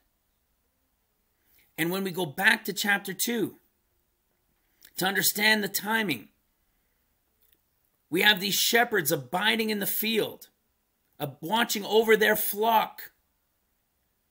And the angel of the Lord appears unto them, and they were sore afraid. It's the same type and shadow of when the Lord comes. Because what happens? Who was born? Jesus was born. So what I've been doing is I was looking at this and saying, okay, then we look at the 8th day, right? And then the 8th day, and then you got that 33 days to Simeon. And Simeon is what? The same conversation as the bride, or what we read in Luke chapter 9, 27 and 28. Right? Some of you shall be standing here and shall not taste of death till you see the kingdom of God. And then it says it was about an 8th day. Then it says it was about an 8th day. So then who is our Simeon? Who is this Simeon in chapter 2? This Simeon in chapter 2 is part of these guys. Watch this. Is part of these guys in chapter 1. In chapter 21. But before all these, they shall lay their hands on you, persecute you, and bring you to synagogues and prisons and so forth. What happened? Then you'll see Jerusalem compassed about. And then what are they going to see? Then they're going to see the Son of Man coming. He's going to gather them together, as we know. And those who were working during those 40 days will be sent home. They will be taken into the third heaven, where the bride already was. Where the bride already is. Here's the thing. Watch this. Jesus is born. Remember, we're looking for a 40 days as a type and shadow. Where what? Jesus is here. You see, his triumphal entry, And then it talks, he weeps over it, for they knew not the time of their visitation. Jonah, right? He's going to be as Jonah was for 40 days. What do we have here in the story of Luke chapter 2? We have a 40-day story from when Jesus was on the earth, but in a type and shadow at his birth. So the bride isn't here during this time. The bride isn't here during these 40 days. Who are the first ones to be revealed the understanding of it? The shepherds, who are the chosen to go out and proclaim what? That the Messiah is here. They're to go to all these places and start telling it about. Who are these people? Who are these people at the start of this 40 days? I'll show you who they are. They are Luke chapter 10. After these, the Lord appointed 70 other and sent them 2 by 2 unto the face of everywhere he himself would go. Saying, therefore, said he unto them, the harvest is truly great, but the workers are few. The laborers are few. These are the ones that will go out. These are the disciples, not the apostles. These are the disciples. These are the same type and shadow as those at the end of Luke 24, the disciples and those apostles, those in in Acts chapter 1, at the end of those 40 days, and they're told to go wait where the women and the apostles are in the upper room until 10 days later after those 40 days, when the Holy Spirit, the dove, will come upon them. Who were the ones going around with Jesus during those 40 days?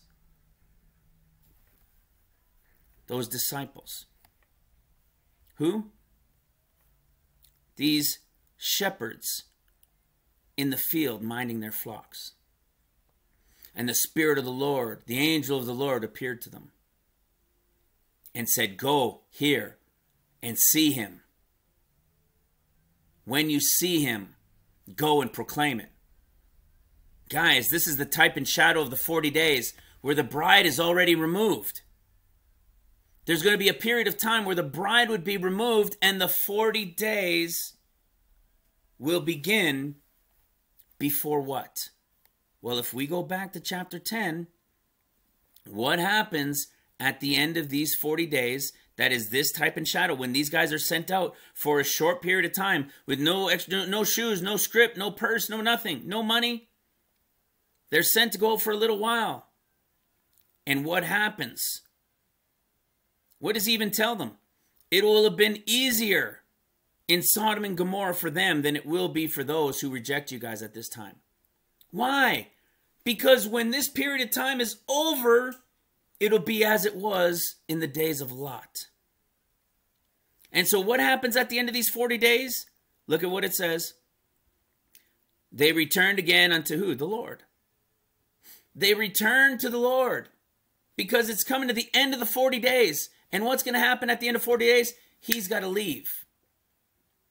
And he tells them in Acts chapter 1, don't worry, because go wait 10 days where the apostles and the others are there waiting in the upper room. And you will be empowered with the power of the Holy Spirit, of the Holy Ghost upon you. At the end of 40 days and the other 10. Genesis chapter 8. Now what happens at the end of those 40 days? The raven goes out, correct? What does Jesus tell them after these 40 days and they return to him before he leaves? And he said unto them, I beheld Satan as lightning fall from heaven. Behold, I give you power to tread on scorpions and serpents and over all the power of the enemy, and nothing shall by any means hurt you. See, over serpents and scorpions, the bad side of Dan, right? Some of these guys are the overcoming eagle side of Dan. Why? What is this saying? The raven has been sent out. The raven is being sent out. He was sent out. The spirit of Satan has descended upon that enemy, the Ishmael. Now leave. Acts chapter 1. And go to where they are and wait for 10 days for the Holy Spirit, the Holy Ghost, to descend upon you all and empower you. This is the time of Acts chapter 2. This is the Son of Man here. It's just as him being born. He's here. It's the 40 days of him being here that we're looking for. And what's going to happen at the end of those 40 days? Simeon, the devout one, who was with him, who was revealed that in the power of the Holy Spirit, that he would not die until he saw the Lord's Christ. But he's working these 40 days. He's there during that time of the 40 days. He's that type and shadow. What happens at the end of those 40 days? It's Luke 21. It's Luke 21. At the end of these 40 days, when it says, but before all these, we see all these things happening. We know that those 70, those disciples, those shepherds working the 40 days, they won't be some of the ones being killed. It will be others waking up during that time. And then what we'll see towards the end of the 40 days, just like he said in chapter 19, he weeps over them. Why? Because he says, you shall be compassed about. Here it is. And when you shall see them compassed about, know that the destruction thereof is nigh. For these be the days of vengeance, that all things which are written may be fulfilled. This will begin it. When does it happen, the destruction? After 40 days. But before that destruction, before they are attacked, what happens? Those who were there during the 40 days, for that short period of time, those shepherds working in the field, they're being taken out. They're going to see the Son of Man coming. There he is, and they're going to be received in that cloud, just like the transfiguration. They were received into the cloud. And from there, they're going to go into the third heaven and be where the bride is.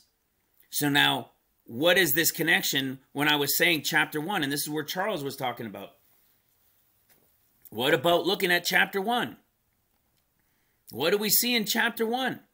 Let's see if we can get an understanding of the season and time we're to understand in the 70th year.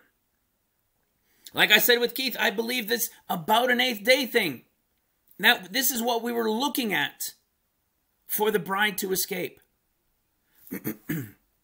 I believed it. I told you guys I was 99%. This, with everything that I understood, that's what I was looking at.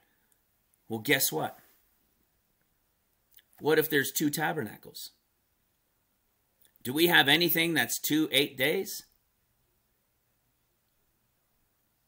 What if I showed you a count that we know from Leviticus that if she brings forth a female, she's unclean, right? You have the 14 and you have 66. You have 80 days. So if we take it from that 13th to the 14th of tabernacles, and we do that 80 days, well, guess what?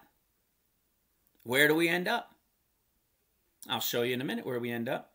But let me ask you another thing. What if there were 2 tabernacles? That first 8-day tabernacle isn't for us. We know this from, was it Ephesians or Colossians? Colossians 2, I think, verse 16. When it says that don't let anybody judge you in what you eat or in what you drink or in a holy day or in the Sabbath days, for they are a shadow of things to come. A shadow of things to come when? When Messiah has returned and they establish the millennial reign. They are a shadow of things to come when he returns. So what are those feasts? They're not for the Gentiles, these fall feasts. They're for when he returns, to fulfill them when he returns. So do we have another 8th day connection? How about an 8th day that ends at the end of a year? How about an 8th day that starts the 8th day after a count that was recognized by the whole world, like the Mayans? How about what we talked about, that guy that wrote a book in 2013 that said he's watching for what? Now, he thought tribulation and all these things were going to happen prior to But he knew something in 2019. That a wedding ceremony in the stars, if you knew how to read the stars like this guy does, like people around the world do, some of them, very few, not this guy, not the guy talking to you, but that the stars, the Jewish wedding, a wedding was playing out over 7 days in the stars. For 7 days in December of 2019. In December of 2019, there is a wedding celebration taking place. A wedding ceremony celebration taking place in the stars in December of 2019. He wrote this book in 2013, talking about the countdown to December of 2019, based on a Mayan calendar count. And this guy's been to all these places. He went to Maya and I think Inca, and he went to Egypt and Jerusalem and studying all these things. And he says, is that prophets saw the night skies. He believes the prophets, when we read in the scriptures, that the prophets saw in the night skies in their visions of the future and described those skies to us in their prophecies. You see, we got to remember, we've got all this technology, but they didn't have technology back then. They knew how to read the sun, moon, and stars. They understood their movements. Not only all the apostles and the disciples and so many back then, but so did the Mayans. They knew this calendar ended. Look at what he writes next. Isn't this interesting? I just did a video on this a couple videos ago. Actually, I think it was on the Saturday one, the live show that we did. With modern computers and astronomical software, we can succeed, check that out, where Isaac Newton gave up. Isn't that funny he said that? We were talking about that this weekend. Where Isaac Newton gave up. We have been revealed. I wouldn't say he necessarily gave up. I would say he didn't understand because it wasn't the season. We understand the count now. We can understand the season. We know we're in the 70th year and there's an 8 count time frame to an 8th day. Watch this. Chapter 1. Talking about what? Elizabeth, who's Mary's cousin, right? She gets pregnant. Okay? And what does it say? And in the 6th month, the angel Gabriel was sent from God unto the city of Galilee. Watch this. To tell Mary, right? In the city of Galilee, to the espoused Virgin Mary, right? To tell Mary. Watch this. You're going to name your son Jesus, right? Actually, Yeshua. And what do we know? Listen to this. Luke chapter 1, verse 36. Remember, I just went to Luke chapter 2 because we saw that 40 days. But if we remember, there's 40 days where the Lord is here, like Jonah was. Like we know Messiah is going to do his 40 days first. Well, that is the type of shadow of him being here. So what about chapter 1? Luke chapter 1, verse 36. And behold, thy cousin Elizabeth, she is also conceived a son in her old age. And this is the 6th month. Did you hear that? What month was it when the angel came to her? It was in the 6th month the angel came to her. The angel came to her in the 6th month, which would be what? Around September, right? Isn't that September, the 6th month? Right, from Nisan? Okay? This is the 6th month of her being pregnant. Then what happens? Mary goes to visit Elizabeth. And while she's there, it says that Mary abode with her. Luke 1:56. Mary abode with her. She stayed with her for 3 months. 3 months on top of the 6th that we knew it was the 6th month. The angel said, this is the 6th month. And she's also pregnant 6 months. And Mary stays with her for 3 months. Meaning she's now about to give her birth, right? She gives birth to John the Baptist. It's now the full time has come. Well, pray tell, what month is that? Where are we? We're in December. What happens after John's birth, from the count of 6 months? This is the 6th month of the year, and she is 6 months pregnant. Mary stays with her for 3 months and then leaves. And now it's Elizabeth's full term, and she gives birth. It's December. It's December. What happens in December? And it came to pass on the 8th day for his circumcision. Hello. And it came to pass on the 8th day they came to circumcise the child. Do you know this story of John is only found in Luke? This is what Charles was also talking about. We were going back and forth, and he says, when we read this story, we know this, right? When we read the story of John in Matthew and Mark, it's not about his birth. It's about his sacrifice and his death, right? Think about that. This is about his birth. Those are about him coming before the Lord and his death. We have him what? John precedes Christ, does he not? So here is Christ, here is John preceding Christ at Christ's birth. And in Mark and Matthew, what happens? He precedes Christ when he comes on Zion as well. John must come first. That's what the scripture said, right? Right? Elijah shall come first. John is Elijah. And the only thing we get about John at his birth is we're told it's December because it's the 9th month, and he's circumcised on the 8th day. There's only one 8th day to be circumcised at in December. It's Hanukkah. Now here's the thing. Hanukkah, wait a second, Hanukkah. See, look at what it says next. Verse 64. And his mouth was opened immediately. This was Zechariah, right? John's father. His mouth had been sealed by the angel that because he didn't believe.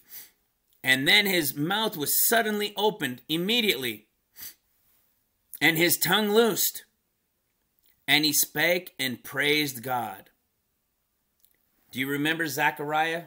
Ezekiel. Ezekiel, we showed on the chart. Ezekiel 33. What happens in Ezekiel 33? It's the beginning of the 40 days. He wouldn't be able to say anything until that time came. Here he is. After these 8 days, the circumcision. And then he can now proclaim. What happens now after he proclaims and the voice is noised abroad? What happens? The Ezekiel, the Ezekiel type and shadow of the Son of Man declaring. What happens next? Jesus is born. Shepherds in the field. The 40 days begins.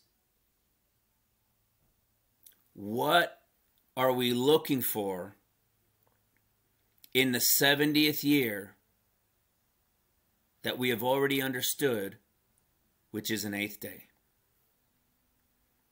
You see, what's been called the Feast of Hanukkah or the Festival of Hanukkah was never called the Feast of Hanukkah when it happened, the Festival of Hanukkah. It was the second tabernacle. That's right. The Jews changed it 600 years later. And this is what it was. Since Hanukkah celebrates the victory of Maccabee forces over the Greeks and the dedication of the Holy Temple in Jerusalem, the additional Hanukkah Torah readings are connected to the dedication of the Mishnah, the temple in the wilderness. What temple was in the wilderness? The one made of skin, the one made of hides, the flesh of which the temple is, that is us right now. Hanukkah is not Hanukkah. Hanukkah is the feast of dedication during the time of what?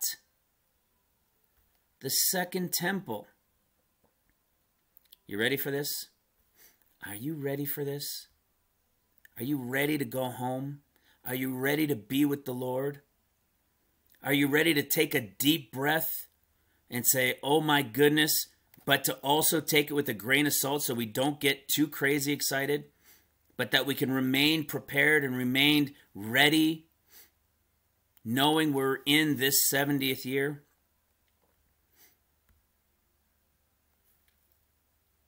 See this Feast of Booths that they call it? They called it the Feast of Booths. The Feast of Tabernacles is at hand in John chapter 7. That 7-day feast. What does Jesus tell them in John chapter 7? When the 7 years, 7 days are coming to an end, what does he tell them? My time is not yet come, but your time is always ready.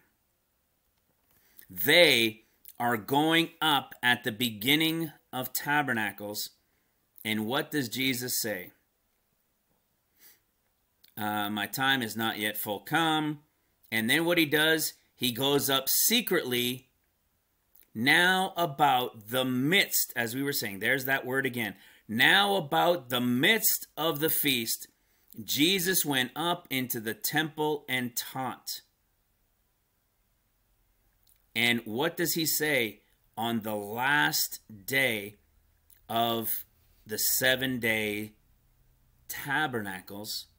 He says, in the last day, that great day of the feast, Jesus stood and cried, if any man thirst, let him come unto me and drink.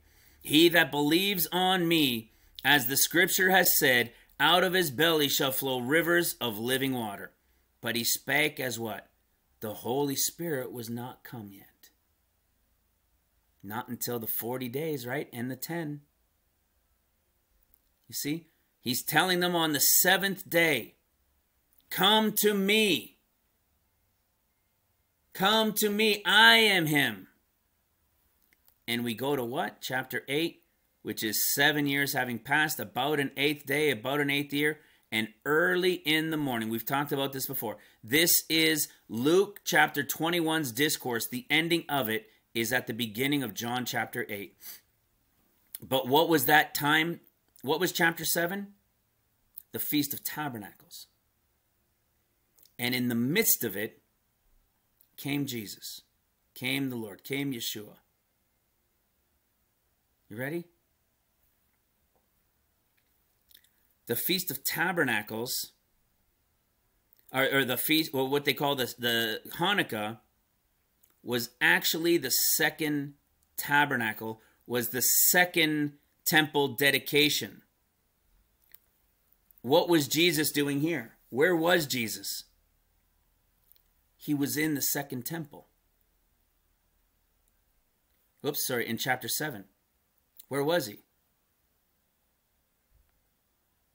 Where did he go?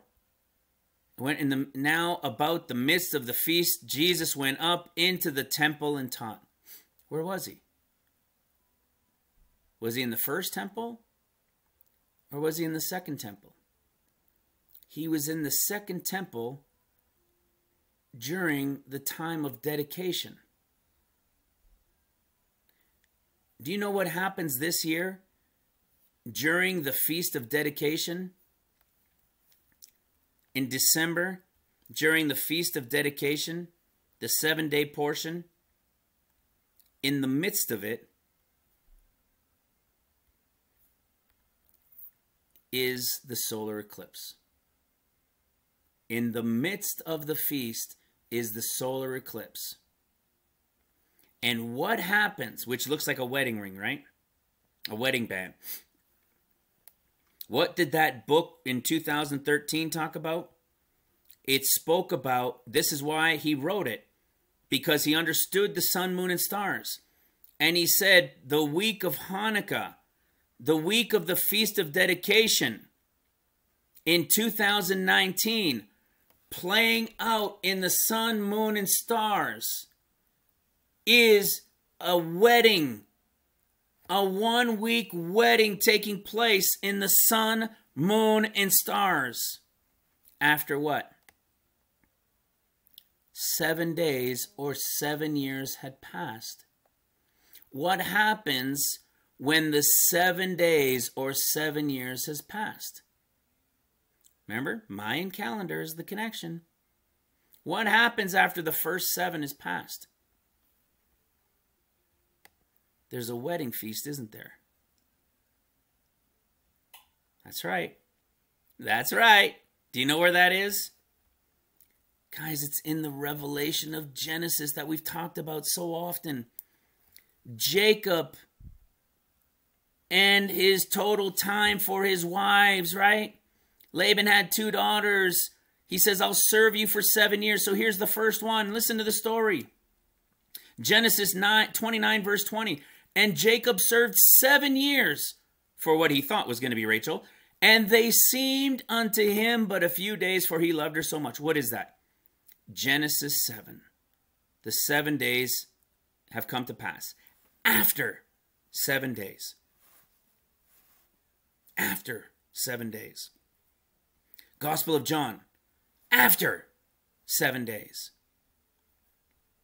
What happens? He does those easy 7 years. He ends up taking her in, right? He wakes up in the morning. He lifts it up and he says, what? He says, you beguiled me, Laban. You gave me Leah instead of Rachel. You gave me the Gentile bride instead of the ones that I came for. But he accepts her. Right? And he loves her. And what ends up happening with Leah? She became more loyal than Rachel. Right? I believe Rachel got buried along the way in a plot. And Leah was taken and put in the same place as Jacob. Right? So what happens? Starting in verse 26. And Laban said, it must not be done in our country to give the younger before the firstborn. Some of you guys are going to really like this. Who's the firstborn in Genesis? Chapter 1. Chapter 1.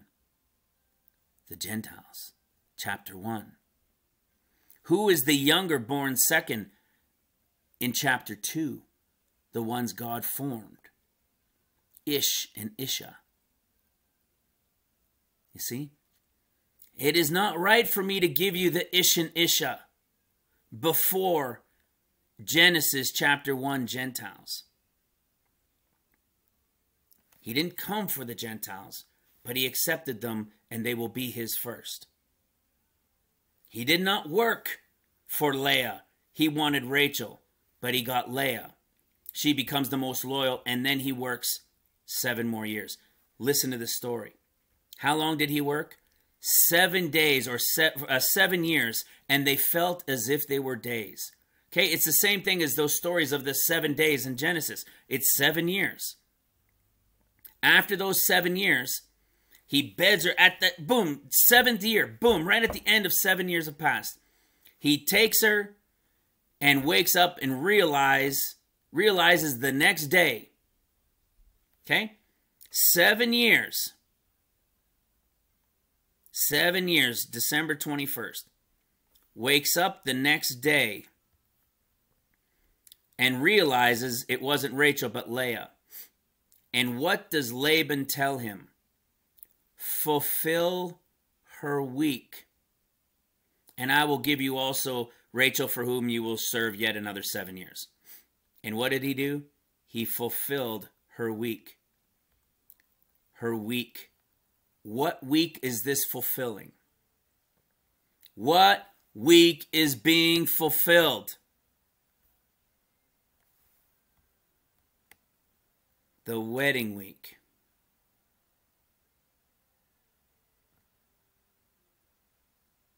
You understanding? Man, the goosebumps, the power of speaking these things. Fulfilling her week. Takes her there, wakes up, and says, wait a second. And Laban says that morning, fulfill her week. And I will also give you Rachel, for whom you will work yet 7 more years.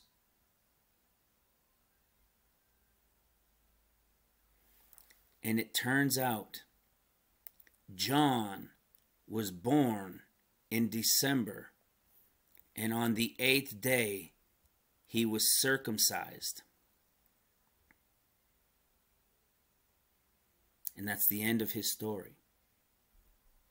Then it's the time of Messiah showing up. And the 40 days beginning. What would then be the 40 days? We're talking now the Simeon count, right? We're talking Simeon from December 31st, 2019, right? That 31st, give or take time frame of the day or night or whatever from the previous or the after.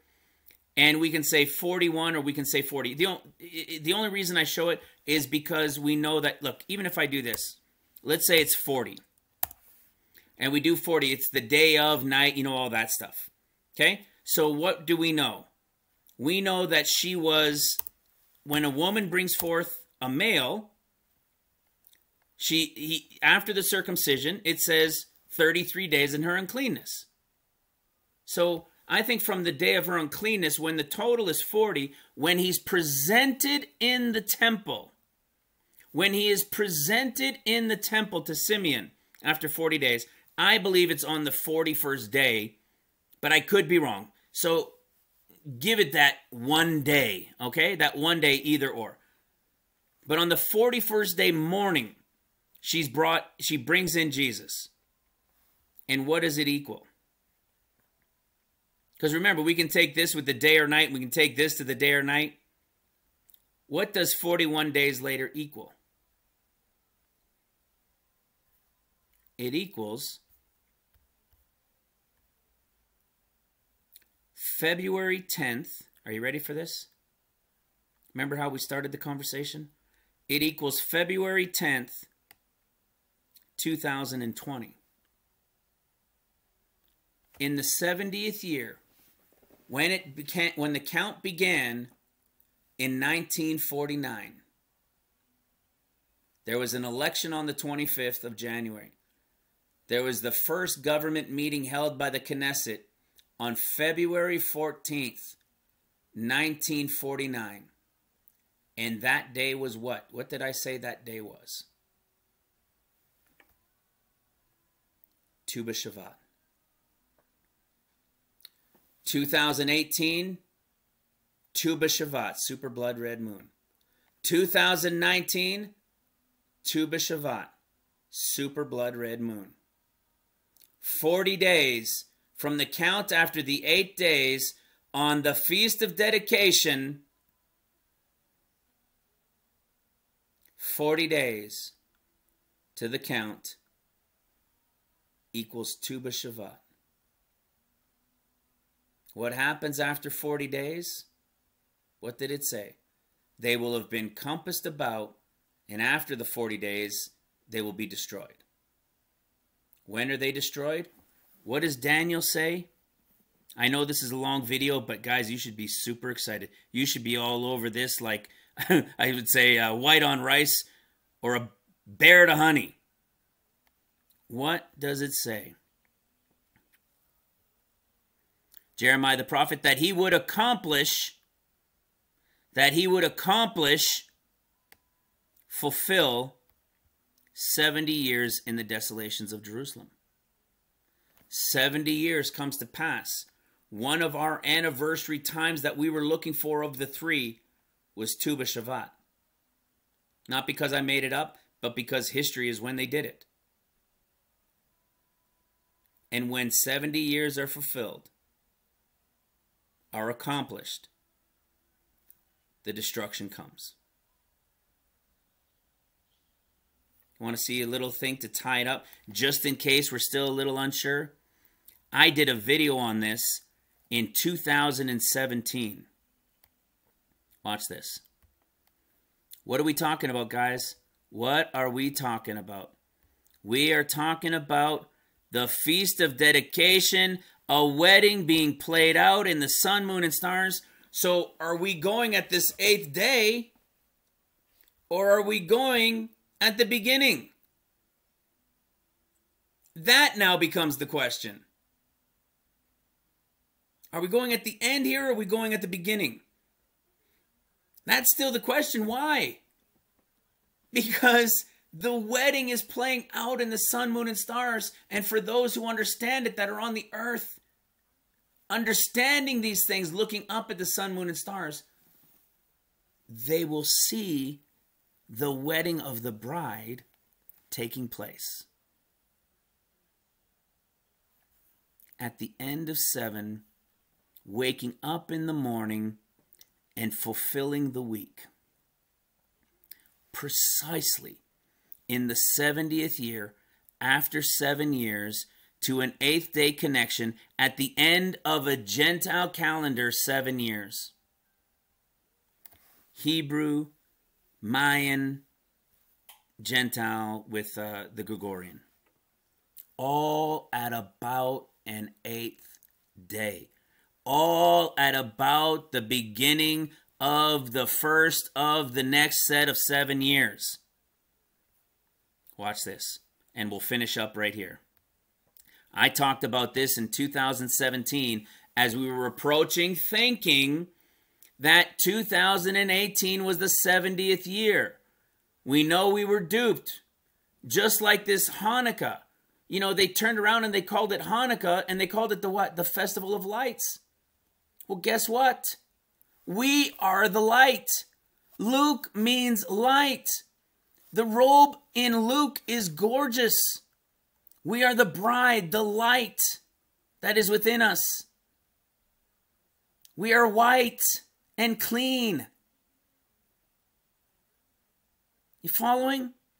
We are the clean white. They've been deceiving these things, and they called it the Festival of Lights. So in a way, it's appropriate.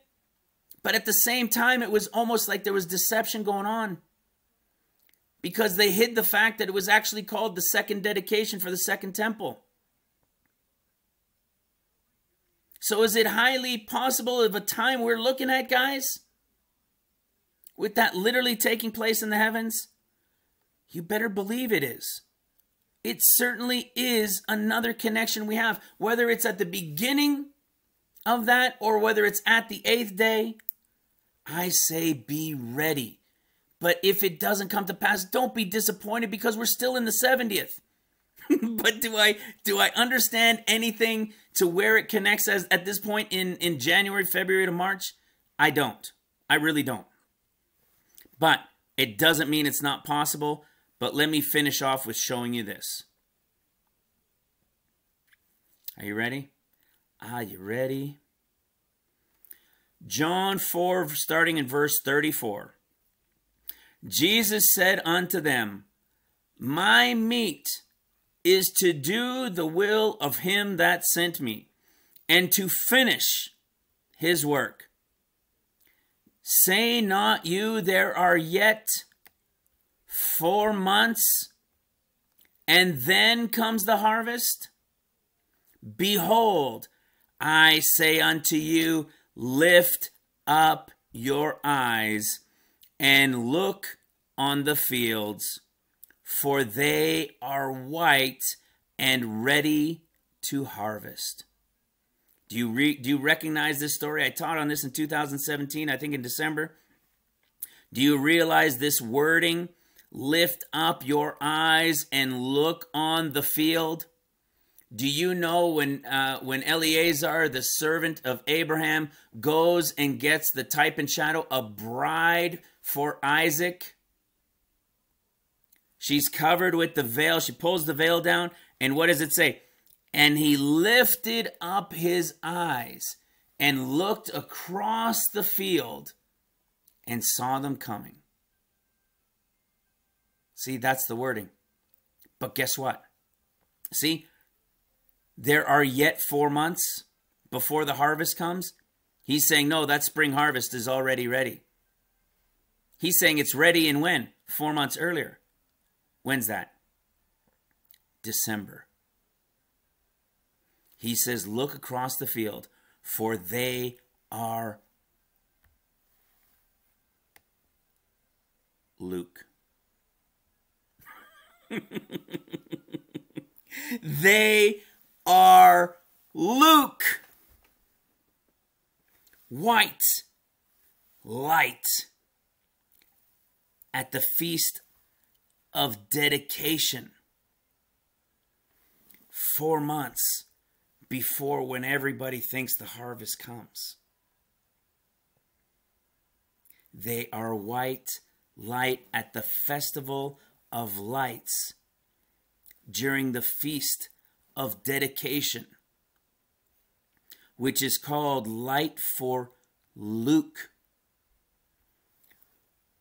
when the week to fulfill is literally playing out in the sun, moon, and stars. I love you guys. God bless you. God bless your families. I'm looking forward to meeting each and every one of you. Let's give each other great big hugs because we're going home. I love you. God bless you. We'll talk to you soon. Bye for now.